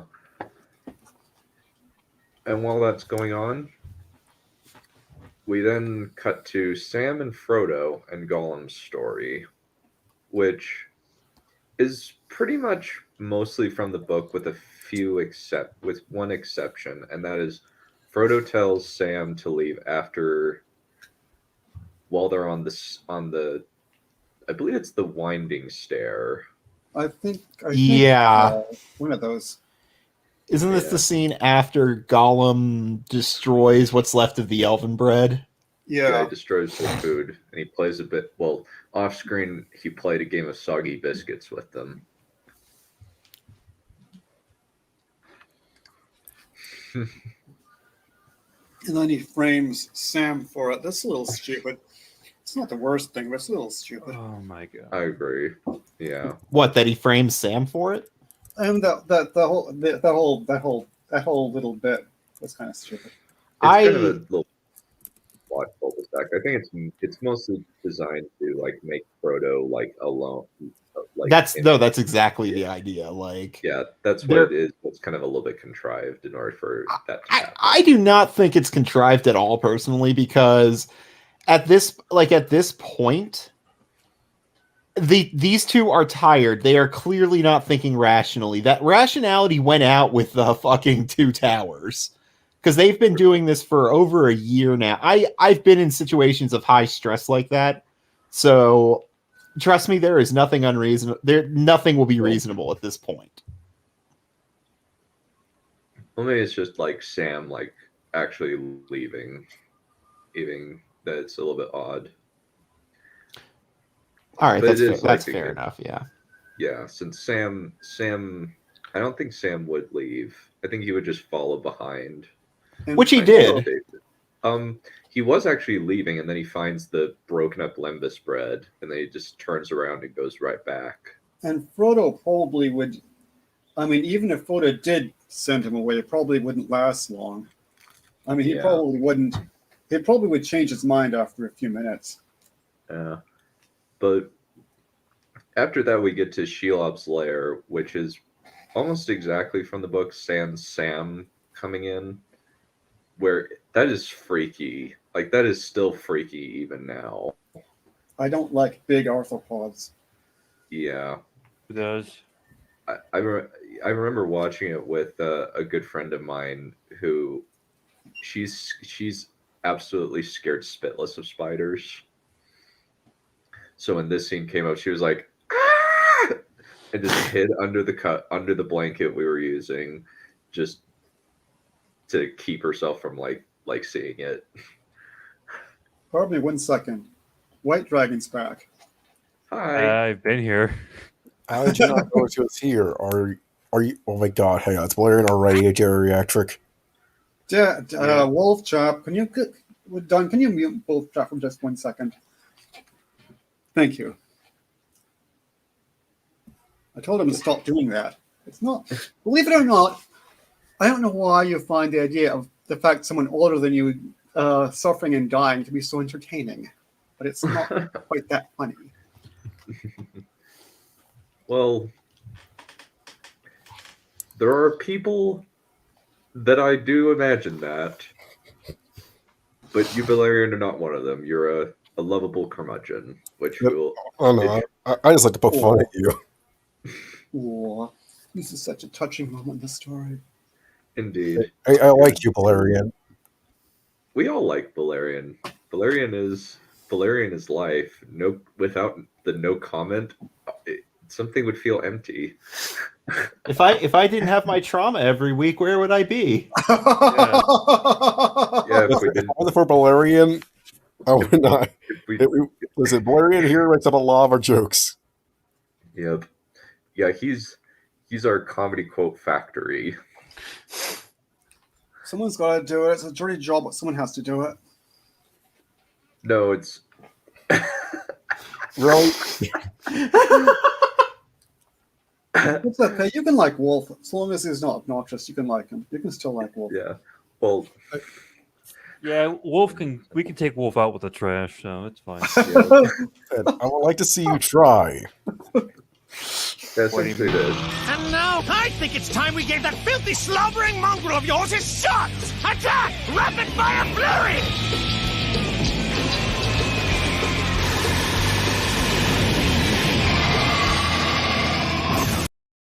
Joke's on you. I don't play Yu-Gi-Oh.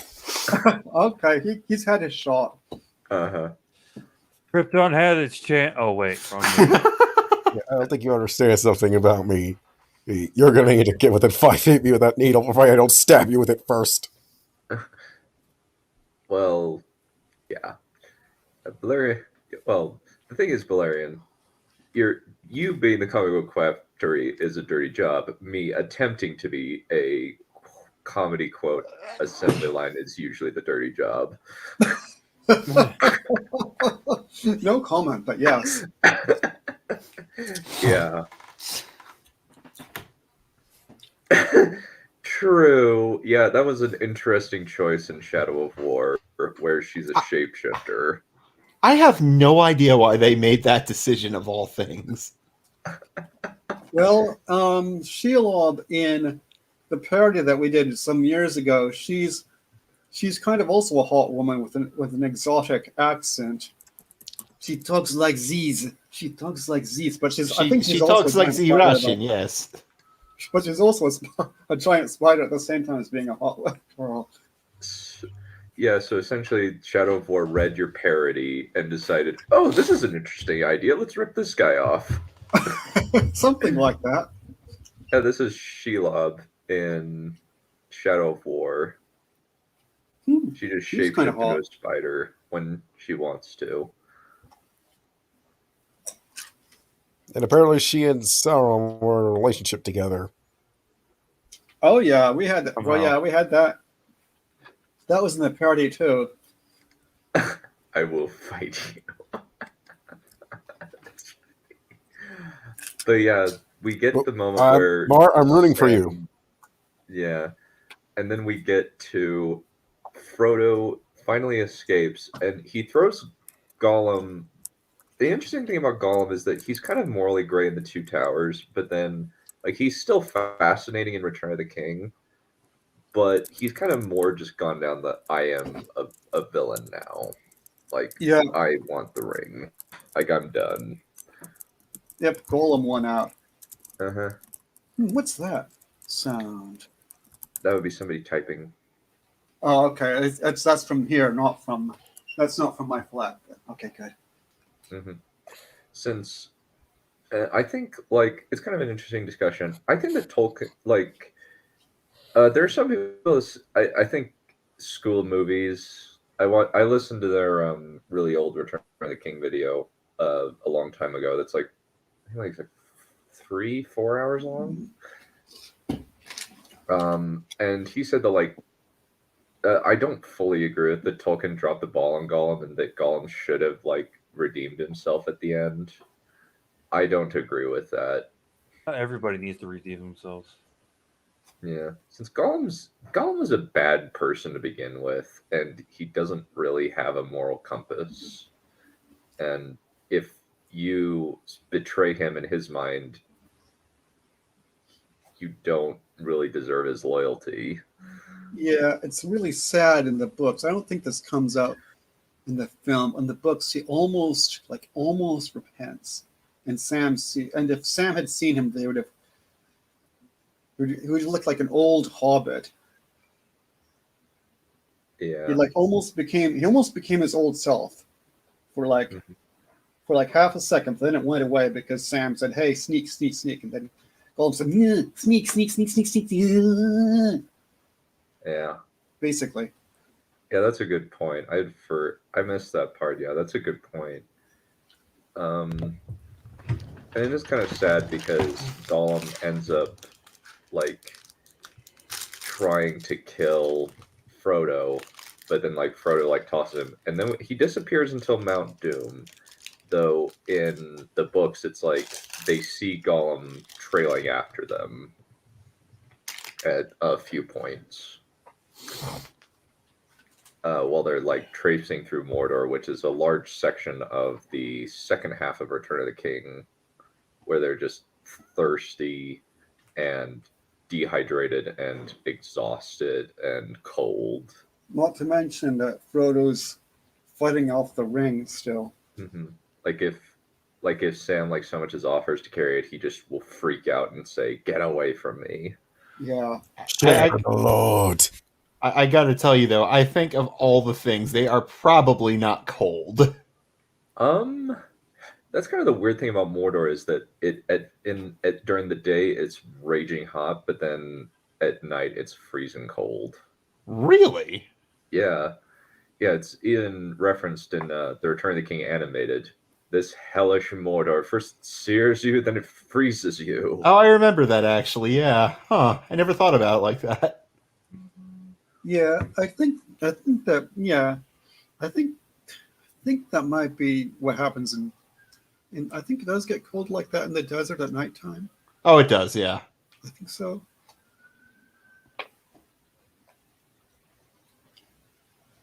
It definitely does in the desert.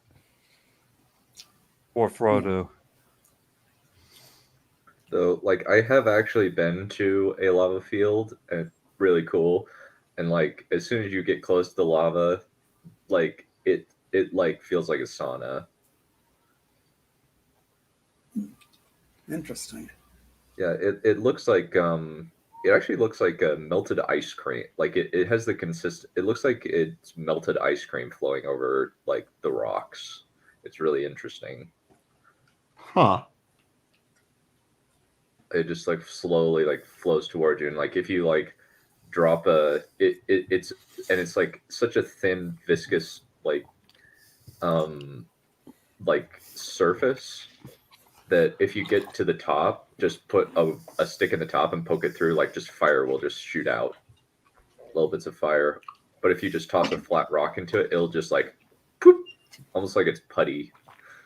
Like it's like hard Play-Doh or something. I once heard that you can actually walk on lava, if it doesn't kill you first. Potentially, yes. It is really hot, and it will burn the soles of your shoes. Oh, it's gonna burn you alive real quick. Don't get me wrong. Well, actually, like I got within like 2 feet of it and was fine. Really? Yeah, like in Hawaii, like there's a lava field, and it looks like Mordor. Like it's all volcanic obsidian. It's all like volcanic rock for miles and miles, and like you can actually stay in a little thing that's a self-sufficient little like house that's like open 360 degrees. You might like the joke now. Frodo may not be able to carry it. Sam may not be able to carry the ring, but Sam can definitely carry Frodo, and he can throw him. Problem solved. Yeah. Yeah. Yep. Good idea. Yep. But they do eventually get to the end of Shelop's tunnel, but Frodo gets stabbed in the collarbone right above his mithril shirt by Shelob. He gets webbed up, but Sam comes in holding Sing and says, "Let him go, you filth." You might as well be coming in a power loader from Aliens. No comment. Yeah. Well, it's not inappropriate. It's not dirty. It's just it's not dirty. It's just slight change. Slight change in quality. Yeah. I haven't seen Alien. I need to though. Apparently, it's pretty good. Oh, it's great. I was actually going to play Alien Isolation, the game, some point this week. Just don't play Aliens Colonial Marine. Oh, I haven't beaten it. Really? How bad is it? It is not fun. There's a fun meter, and that was at the far end of not fun. Because you have, I'm only describing this real quick. You have aliens in the game who explode, like they're basically suicide bombers. And you have to sneak past them with stealth mechanics that don't work. Ouch. So one of these days we got to do movies with Mikey, since movies with Mikey has some bad takes. Oh no. He's the writer of Aliens Colonial Marines. What? How about we don't? No, I insist that we do. Yeah, he said, like, he had a kind of a weird, like, review of TLJ where he's like, oh, this is great, but this is not so great. But this is great, part is not so great. This is great. Not so weird. Great. This is great. But not so great. This is great. Yeah. Yeah. I think he just didn't like the casino planet, but he loved the Rey and Kylo Ren bits. And said, like, there's neat symbolism there of, like, the person in the in crowd telling the person who's in the out crowd to come in. This is why we gatekeep. I was sorry, did you say gatekeep or gatekeep? Gatekeep. Yeah, why not? Yeah. But we have Sam, like, the orcs come in, grab Frodo. Well, after Sam wounds Shelob.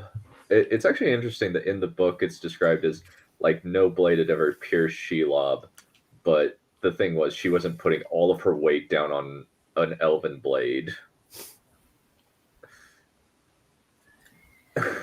And, like, when he shoves the sword right up into her midriff. But she doesn't die, which is interesting. Really? No, not even in the book. She just flees back into her cave, nursing her injuries, never to return.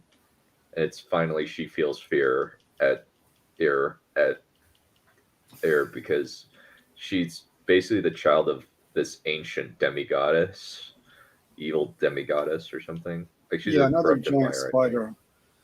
Yeah. That Now, basically probably- ate the light of the two trees that existed before the sun. Yeah. Now, You know, probably, I got that would apply were not the fact that I already knew the joke existed, and I found it on the freaking internet. now it probably wouldn't be a very good time to tell you that some scholar was claiming that represented. Well, she was giving a kind of a sexual interpretation of the bit where Sauron stabs Shelob. No comment. No comment. You're the one who brought up the comment. I don't. All right.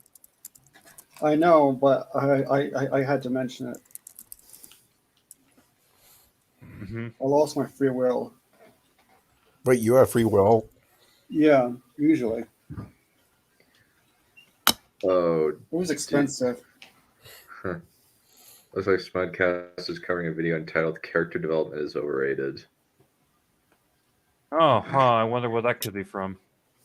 Okay, but It's I was from a an unknown point because I dude. didn't tell the joke.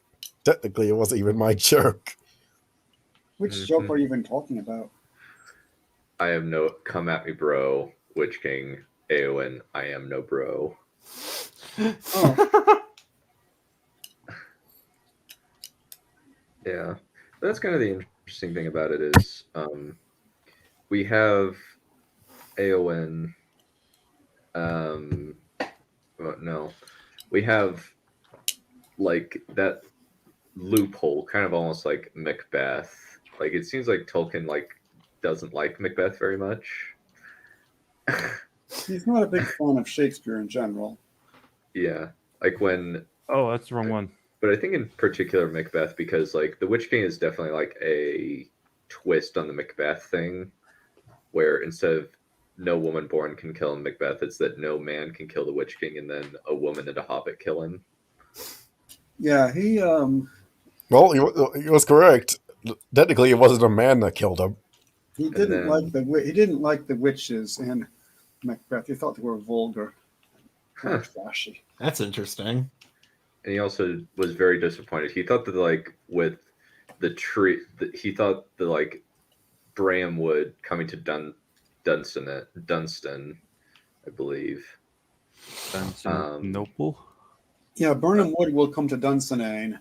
Dunsinane, yeah. Sorry, I always think of it Dunsinane, since there's like a character named a character in something named Dunsinane. I can't remember which. I think it might be something in Shakespeare, but I can't remember. I think it is Shakespeare. I think it was not Macbeth, but oh fuck, what's that other one that Lion King is based on? I can't remember. But Frodo, Sam, and Gollum. I think we've reached the bit where the orcs are fighting over him or something. Yeah, where like basically like they say, "Hey, hands off that shiny shirt. That's mine. You can't even wear that." Hamlet. Okay, it is from Hamlet. That's it. Yeah. Thank you. Couldn't remember. Dunsinane. But to be fair, no one else apparently wait. could either. Oh wait, there is a character named Dunsinane in The Wheel of Time. She's a mythical character. That's what I'm thinking of. Oh. That too. But just it's kind of the theme of two friends fighting, well, in this case, workmates fighting over a shiny thing.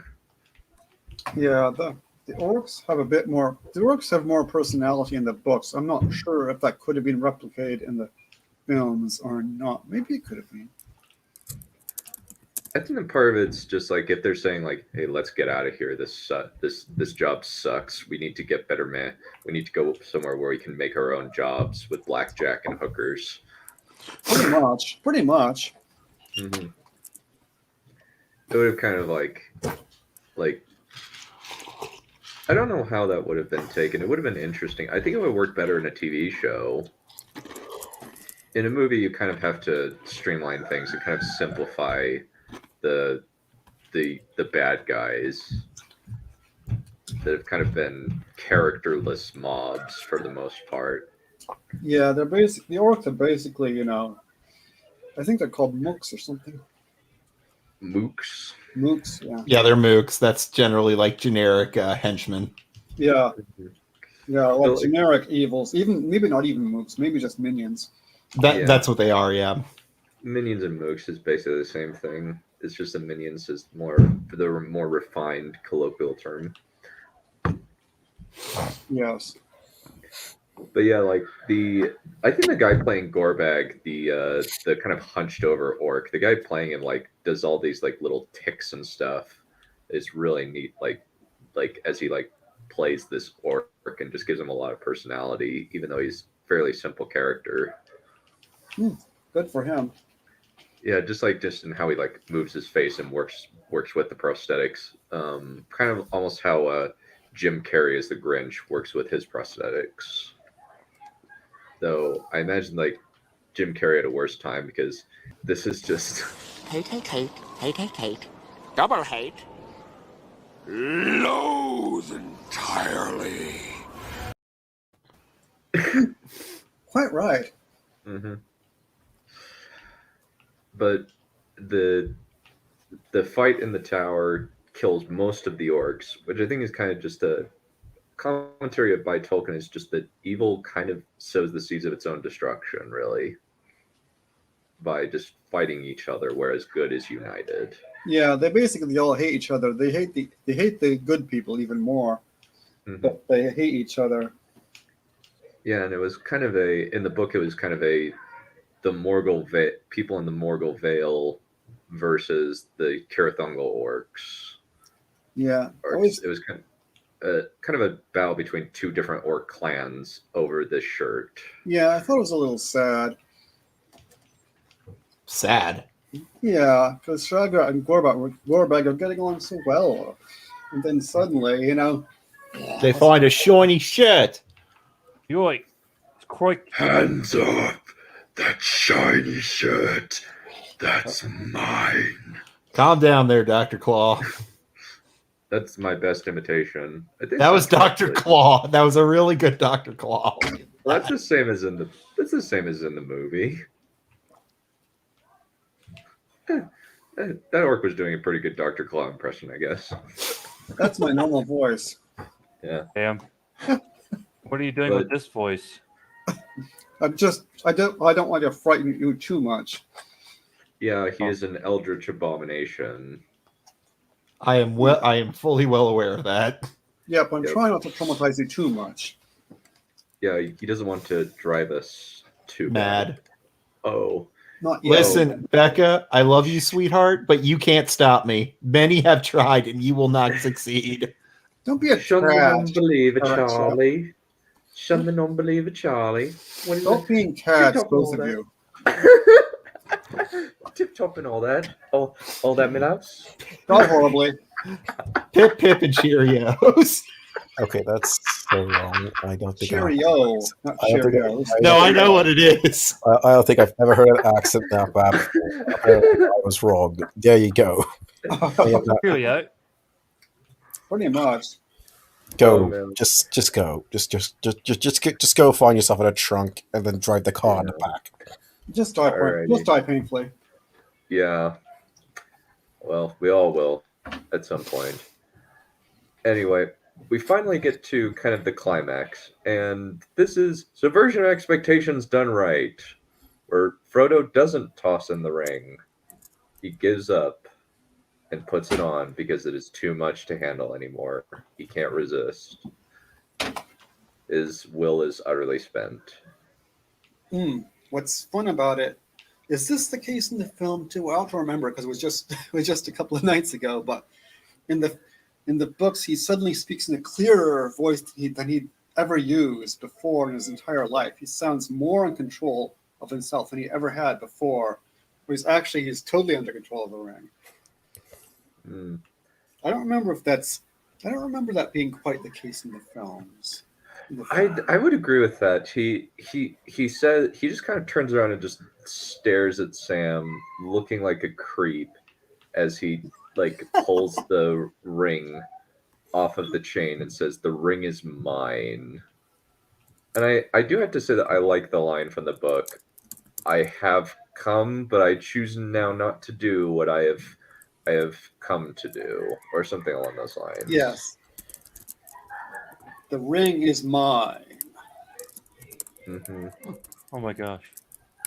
And then he puts on the ring, and Sauron craps himself and turns his eye right toward Mount Doom. Yeah. So that's where I left it. So, that place is like 5 feet away from me. The only place it can be destroyed. Nazgul, get the fetch over there! Get the fuck over there and get me my jewelry. That's actually what it says in the books too. Get the fuck over there and get me my jewelry. Yep. Huh. Right, what a lie. No. Yeah, that's rather anachronistic for Tolkien, but that works, I imagine. Yeah, no, it's kind of blunt for him. Thought it would take at least 3 pages, but hey, yeah. Actually, Tolkien's kind of into brevity when it counts. He actually is. Like, the Battle of the Pelinor Fields and the Battle of the Five Armies are very quick, as opposed to something like Joe Abercrombie's The Heroes, where it's one book over a bunch of where it's one book over one battle. Yeah. But it's written in such a way that like you don't get bored, because there's like 12 or 13 different characters where you just see various different interesting perspectives on. It's really, really interesting.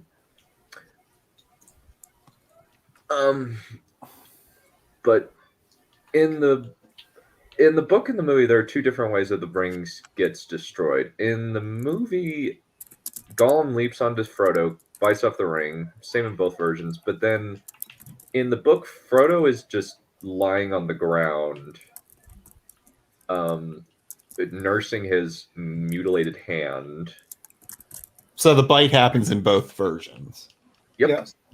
Okay, I wasn't honestly too sure of that. Oh no, it happens in both versions. It even happens in the animated Return of the King. Yeah, I remember that. That's why I was kind of sure, but I wasn't entirely sure. Yeah, there's even a song at the very end called Frodo of the Nine Fingers in the book, which they sing in the freaking I remember that animated musical. Oh yeah, they would. Fair enough, I guess. Yeah. Now listen to my lay, for I shall sing of Frodo of the Nine Fingers. And Sam's like, oh my gosh, it's actually happening. We're in the songs. Yeah, Sam's that kind of a guy. Yeah, and Frodo's just tired and dead inside a little bit.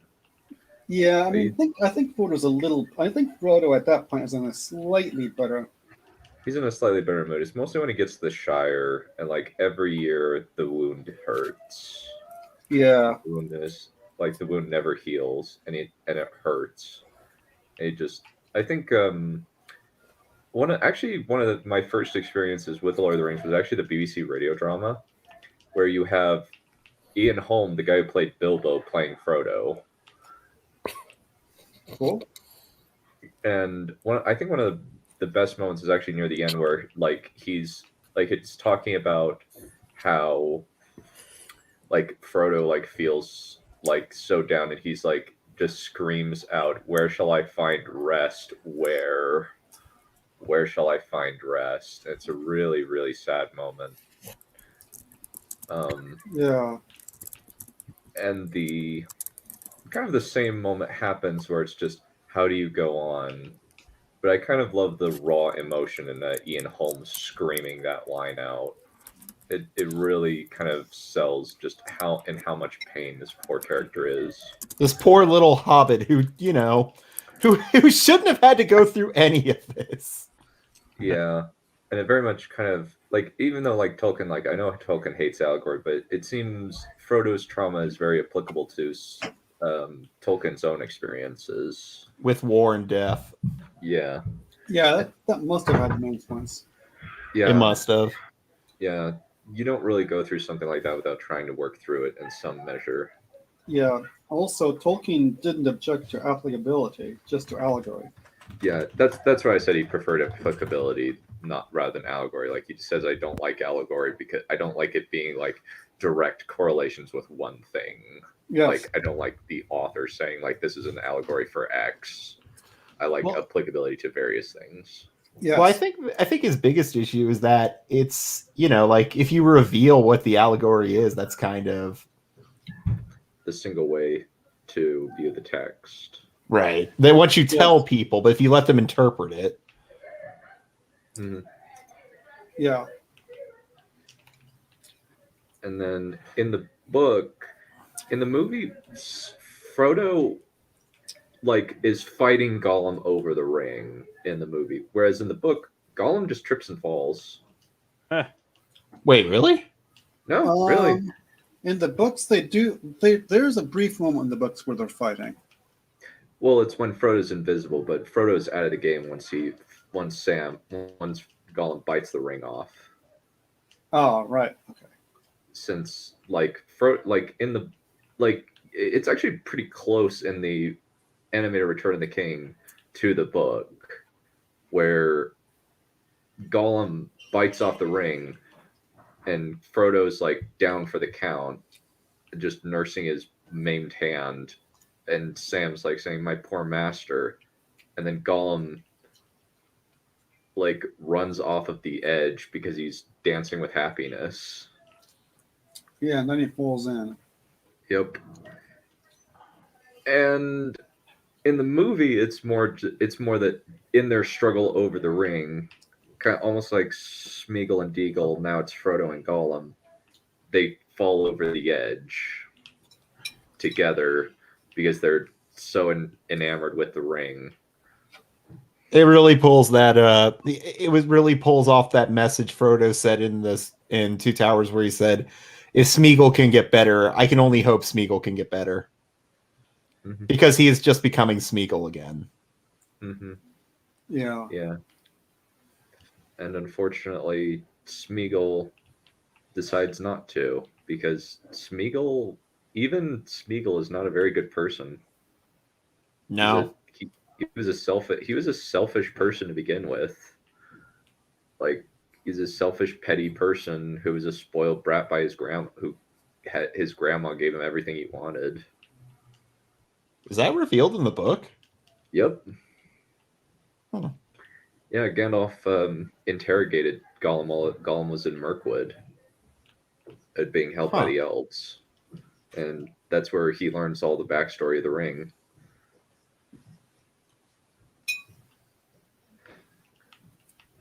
So it's kind of I think Gollum in both versions is really interesting, but yeah, there's that missing moment where he almost could have gone back in the book, and then Sam calls him a sneak. Yeah. Because even though Sam is one of the biggest hard characters, he's still super suspicious of Smeagol. Yeah, for good reason, though. Yeah, he very good reason. Yeah, he hates Smeagol, and vice versa. Yeah, they do not like each other in either version. Yeah, they have one moment where they don't act, where we're moderately polite to each other, at one moment in the box. Yep. And that's it. Yep. But once it's done, Sam and Frodo run out, and and Frodo says, "I remember the Shire," and kind of the official moment where it's proven that Samwise Gamgee is straight, Rosie caught dancing.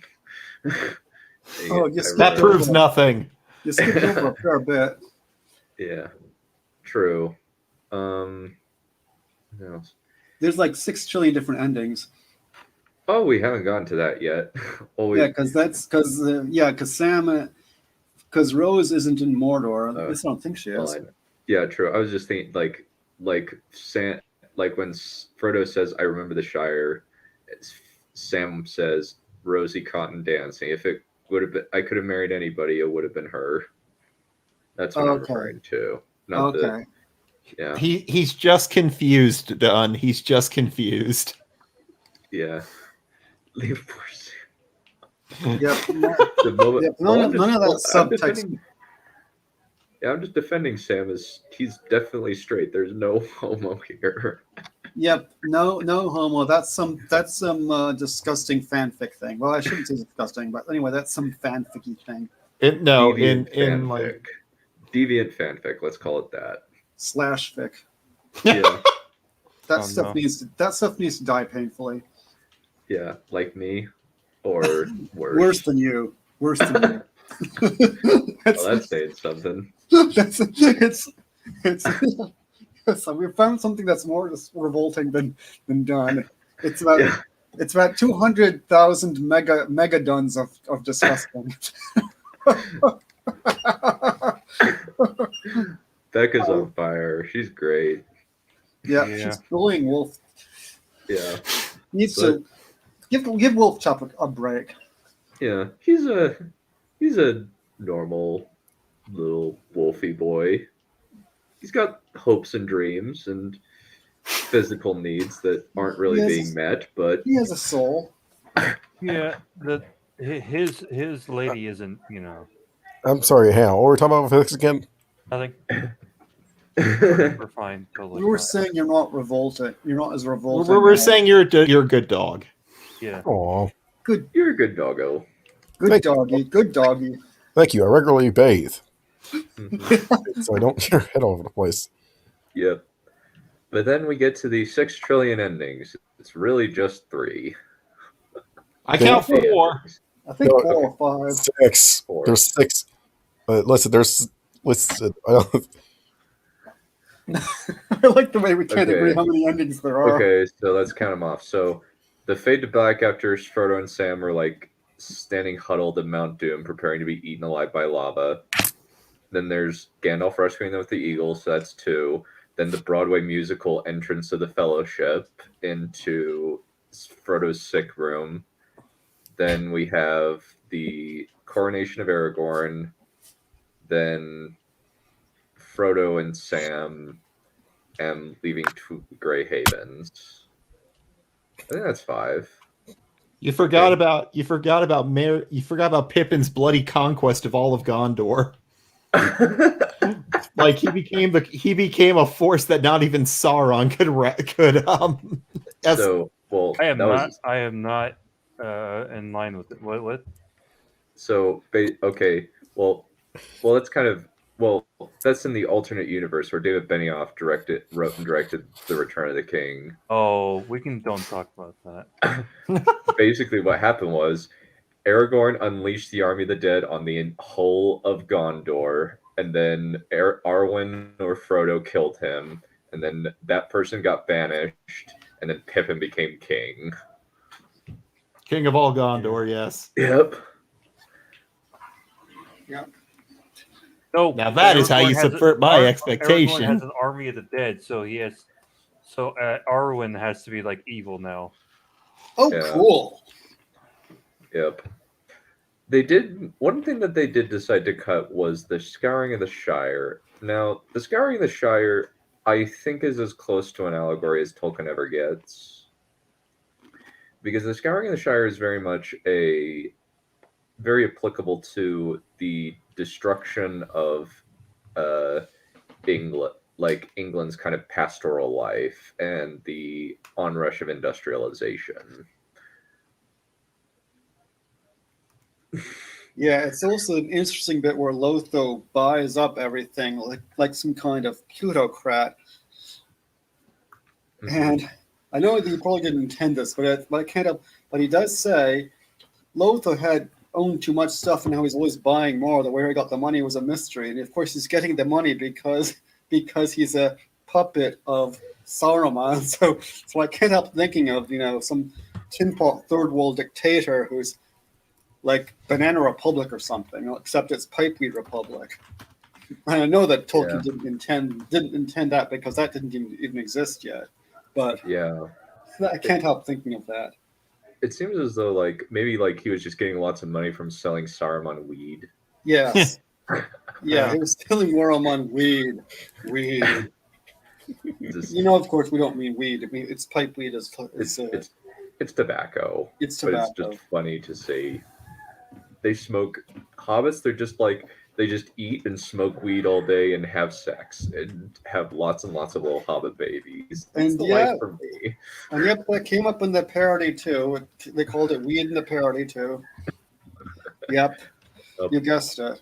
Oh, but where was I going to say about the scouring of the Shire? The trouble with having the scouring of the Shire in the film would have tended to turn it into another action scene, capital A, capital S. And do we really need another action scene after the whole climax is over?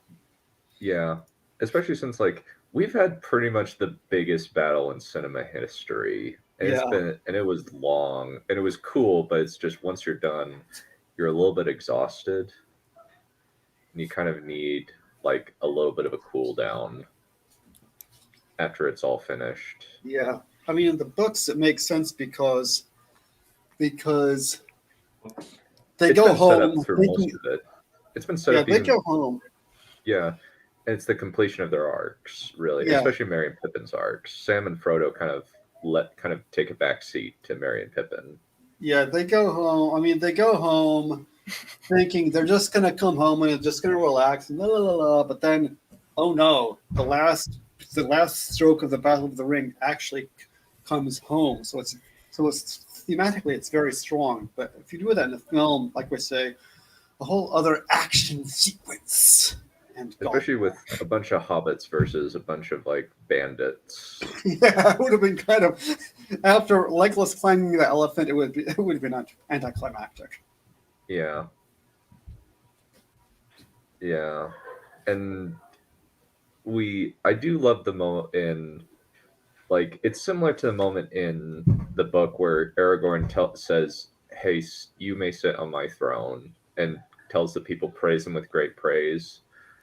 I don't know which one I like better, where he says, "You bow to no one," and all of Gondor bows to these four hobbits.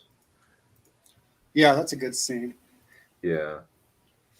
And honestly, just the moment where Aragorn is crowned is such a great moment. And they're originally thinking about having him armored like that for the Battle of the Black Gate, but then they decided, no, let's just have him in kind of a more simple surcoat and chainmail.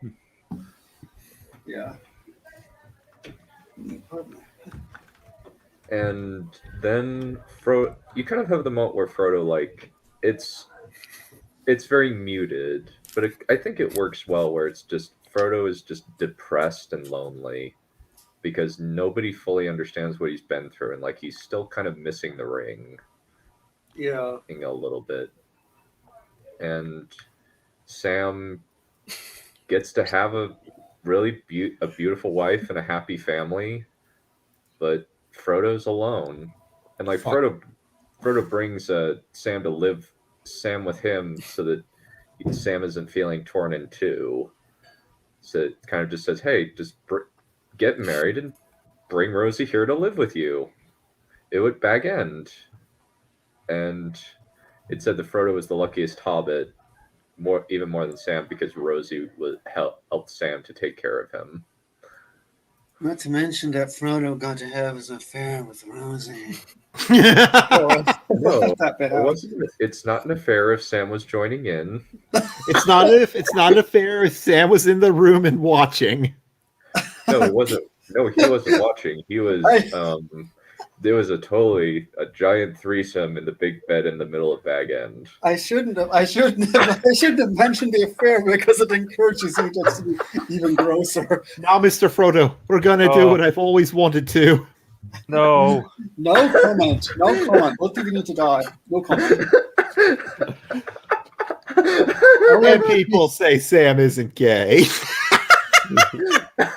It's polyamory. It's the pansexual. You're ruining my childhood. You've done your worst. Okay, Galarian, you're wrong-headed. Don, you're worse, and Tara, Kira, you are out the freaking door. They my bad. Into it. I didn't mean. Am I bad? I don't know what I'm doing. No, Wolf, you're out. No, you're okay, Wolf. You're okay. You didn't include yourself in the Sam, Rosie, and Frodo polyamorous relationship. Oh no, I'm sorry, but now wait. Just go. Wait. I have something for this. Becca, what? You gonna make me sleep on the couch? Forget the couch. She said out the door. She's cruising out. She's cruising out. Well, you guys got hooked up, married, and now you're kicked out all in the same stream. Yeah. Well, that was quick. That was quick, but it was quick, but that was short-lived. That was a pretty quick relationship. It probably lasted longer than the relationship between Jamie and Brienne in episode 4 of season 8 Game of Thrones, though. Oh yeah. Ouch! So it lasted longer than that. Yeah. That is factually accurate. Yeah. Someone else's couch. Yeah. But then after Frodo finishes the last touches on the Big Red Book, and then Frodo and Sam leave to go to the Grey Havens to see Bilbo off ostensibly, but Frodo's gonna leave as well. And it's pretty much one of the saddest moments. And yeah, I mean they do go to the Blessed Realm and heal and stuff. But yeah, it's bittersweet, certainly. Yes. Yeah. That's how you do a bittersweet ending. Yes. Do you think they know what a bittersweet ending is if they would have bit him in the fucking face? Yeah. Yeah. It was pretty torturous. Like they had to get themselves worked up, and Sam, I think Sean Astin accidentally had his vest or something inside out. Well, so they had to refilm it, and after they had done multiple takes. Well, wait, it was Sean Astin was Bilbo, right? No, Sean Astin was Sam. Oh. Ian Holm was Bilbo. Because if he was Bilbo, I think it would have flied that the vest was inside out. Oh yeah, definitely. But Sean Astin, I think his vest or something, some important article of clothing was inside out, and then they had been they were exhausted emotionally, and it's okay, Sean's vest was inside out. We need to do it all over again, and so they just pummeled him for making him do that again. I would too. Beat the shit out of him. Yeah. Aww. So cute. So cute. After that, we reached the end of this series. This 6-movie epic.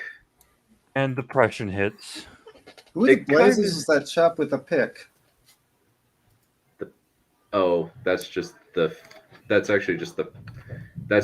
font. That's just the template that I used. Oh, okay. Yeah, fair enough. I figured it was appropriate since we finally got to the top of the mountain. And cast the ring into it, which is a big waste if you ask me. It should have been given to me instead. Yeah. Yeah. I just thought of something. The whole thing. What fan? No, they've been done already to death. They've all been done to death. Yeah. I would love if they had just left the ring on top of that icy mountain, dug into the mountain and everything, and said, "Yeah, Sauron, you know where it is, but come and find it, bitch." Oh, he would have had no trouble, I'm sure. He would just. Yeah, but he would have lost an entire battalion of orcs due to frostbite. He wouldn't have cared. No, he wouldn't have, but it's hard to invade without an army.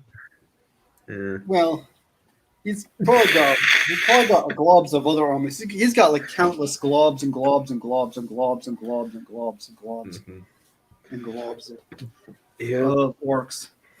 But I think now we can kind of discuss. I just kind of feel after watching this, I feel like White. Yeah, this is peak movies, and I'm just not depressed. That will never get anything like it again. Yeah, nothing is going to be this satisfying. Nothing is going to. I'm not going to have this level of investment in anything. I was a kid once, and I used to thought wow, if this was the beginning of my movies, I can't wait to see what's happening in the future. and now here you are, and Game of Thrones season 8. I'm not actually joking. I used to think that. Yeah. It's honestly wait, there's still more to come, and then you find out no. I did kind of have a similar I didn't quite have I was relatively satisfied when I first watched it with Revenge of the Sith, because I like grew up watching the prequels. I watched Attack of the Clones and Revenge of the Sith in the theater. But this kind of I just am both satisfied and depressed watching it. Satisfied because it's such a great ending, but I'm depressed because it's basically in loving memory of good writing now. Yeah. That's how I used to feel when I finished reading the books. We need to have a funeral. Back in the day. Okay, now I've finished reading all my Tolkien books. What am I going to do now? Back when I was like 15 or 16. I had a similar reaction to Wheel of Time because I've been reading it for several years, and there's like 14 books, and I waited eagerly for the last 3 books to come out when Sanderson was finishing them up, and then he died. Well, Robert Jordan died. I actually started reading it after Robert Jordan died, and Sanderson started writing the Sanderson trilogy. Yeah, I felt really like satisfied and depressed with Mistborn's ending, but I love Mistborn. That very much inspired large sections of Lost Legion. I really love that series. Thankfully, yes. Probably needs to get himself into a little bit better shape, but at least he's kind of setting up the next generation, actually training a bunch of people to write in Cosmere stuff. I think a lot of people are starting reading after Jordan died, especially now that the TV show is coming out, which I'm interested, but I'm cautious. Yeah, if Brendan Sanderson dies now, that would be a bit of a downer. That'd be a tragedy. Yeah, thankfully, like he's only like 45-ish. He should be fine. Yeah, not too old. He's got about another good 30, 40 years. And also, like, here's the thing: he puts out storyline books 1 every 3 years. That's a pretty good pace. Oh yeah. So and he puts out another book in between, another couple of books in between usually. So he puts out a book every year and just just waits every yeah.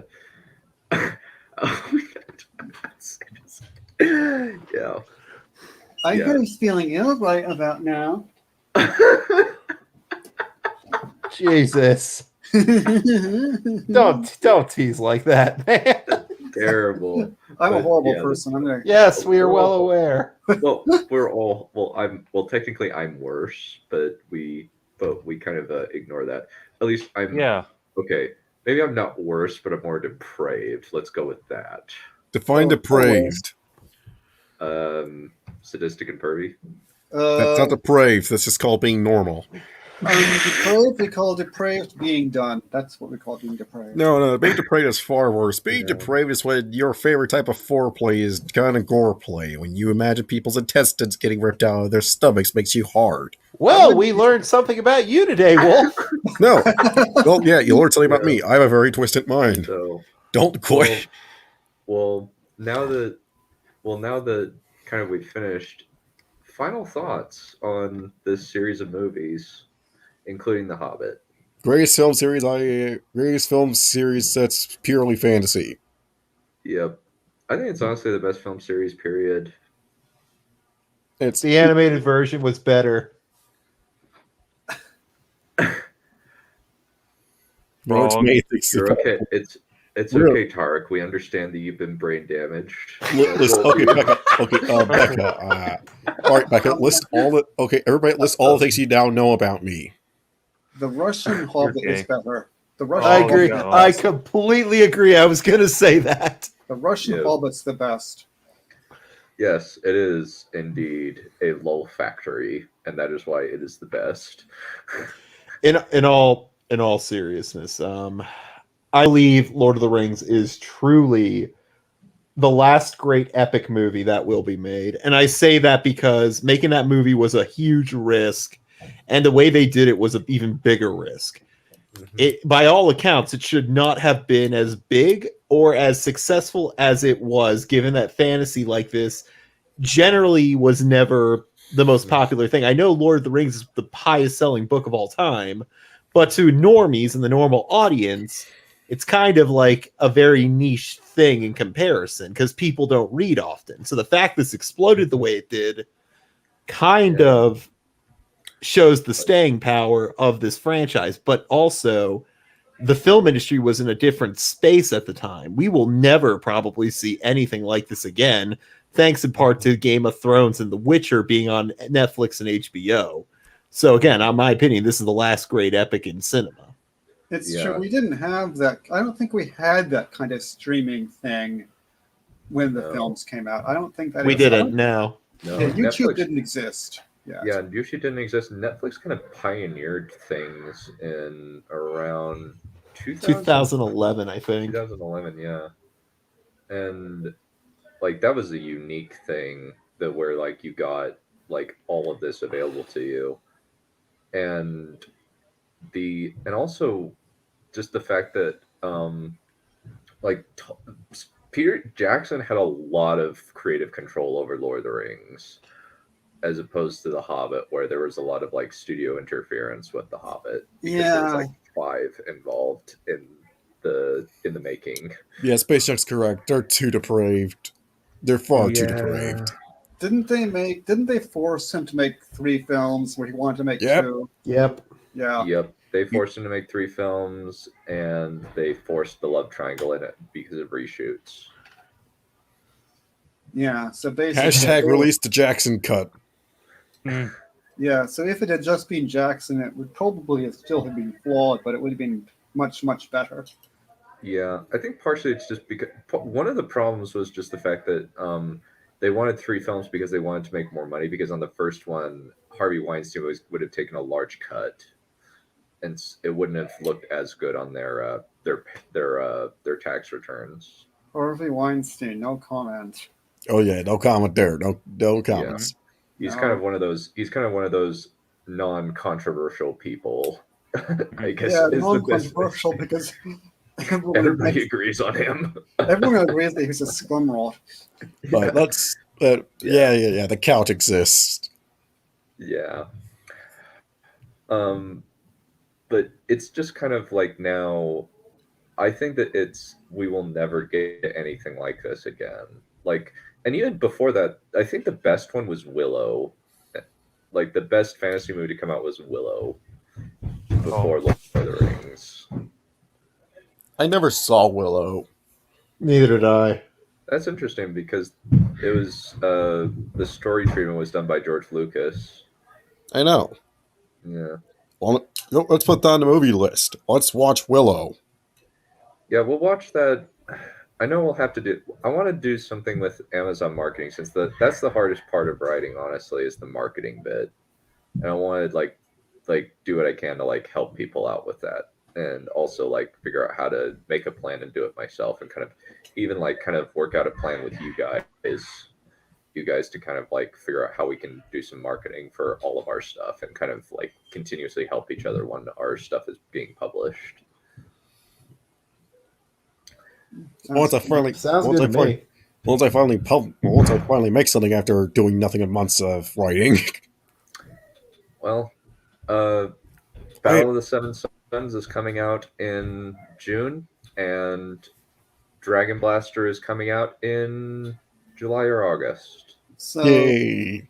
For the Harry Potter films, I guess they weren't epic on the same. They weren't epic fantasy. No, the Harry Potter series is kind of garbage. Just to be honest, they're kind of right. They're not YA. They're middle grade, but they're decent middle grade. I wouldn't be as into reading as I am without those books. I'm just gonna say that. For me, it was actually Magic's Treehouse. That's what got me into reading. At least I still remember my plots, unlike every other Edis. Let's see. What got me into reading? I guess it was Beatrix Potter. But I mean, we're talking about 4 or 5 years old. Valerian, this is the only age joke I'm gonna make. I promise. I thought you were going to say the Dead Sea Scrolls. Dead Sea Scrolls. Oh, that reminds me of something that's really stupid, but it's also off topic. But that was one of the things in the Lois and Clark Superman thing. They had this text in Hebrew, and what does this mean? Are we going to ask a Hebrew expert at a university? No, we're just going to raise some. We're just going to do a medium thing and channel someone, and he's going to tell us this is the Dead Sea Scrolls. Like someone from that age is going to call them the Dead Sea God, part of my language, Scrolls. Yeah. Wait, so you were actually there when the Dead Sea Scrolls were written? I honestly, I think with Lord of the Rings, I wish that I didn't watch the animated movies before I watched the live action version. To be perfectly honest. When there's a whip. Yeah, I think that I probably would have hated them more. I don't hate them now. I find them vaguely entertaining at points. But I was spoiled on Gandalf coming back. I was spoiled on the ring falling into Mount Doom. Cirith Ungol, Frodo being dead. I kind of wish that I had, even though I had an amazing experience because of just the scale of the Peter Jackson one was much better, I still was kind of wish that I had watched these fresh with no knowledge of what I was going to get, since I watched them in the theater when I was 5. I was 5. I was 5, 6, and 7. Well, actually, 5, 6, 7, and 8. 6, you were 7, too young. 8.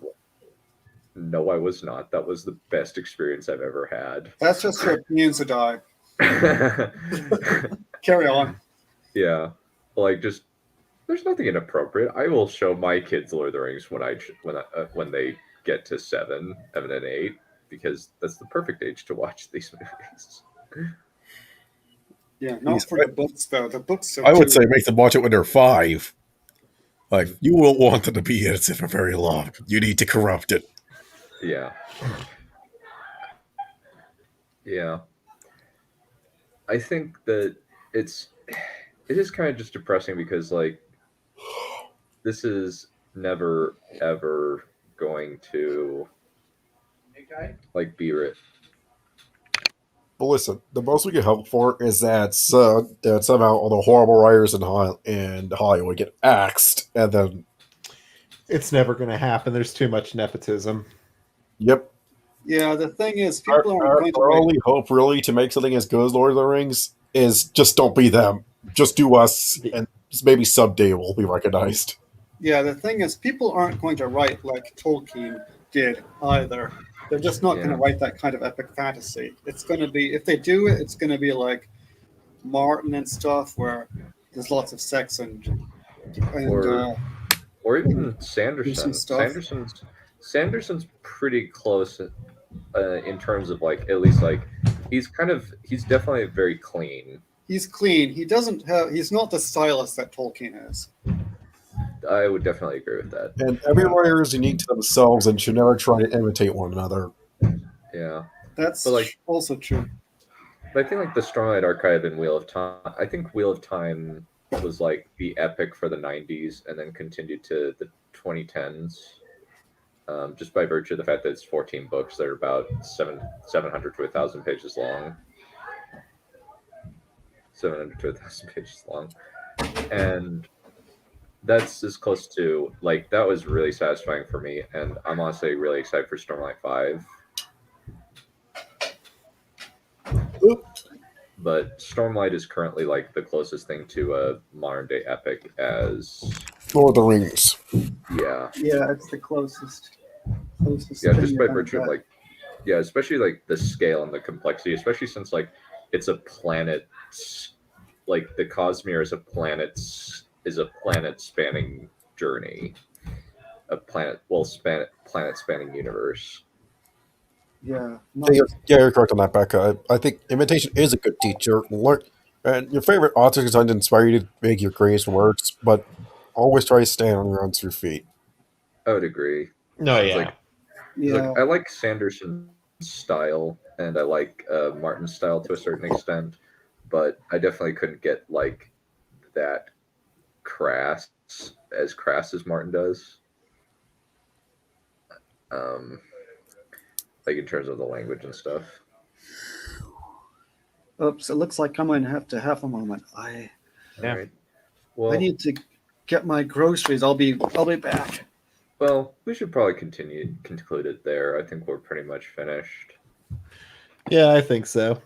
We're all done. This will never happen again in terms of our lifetime.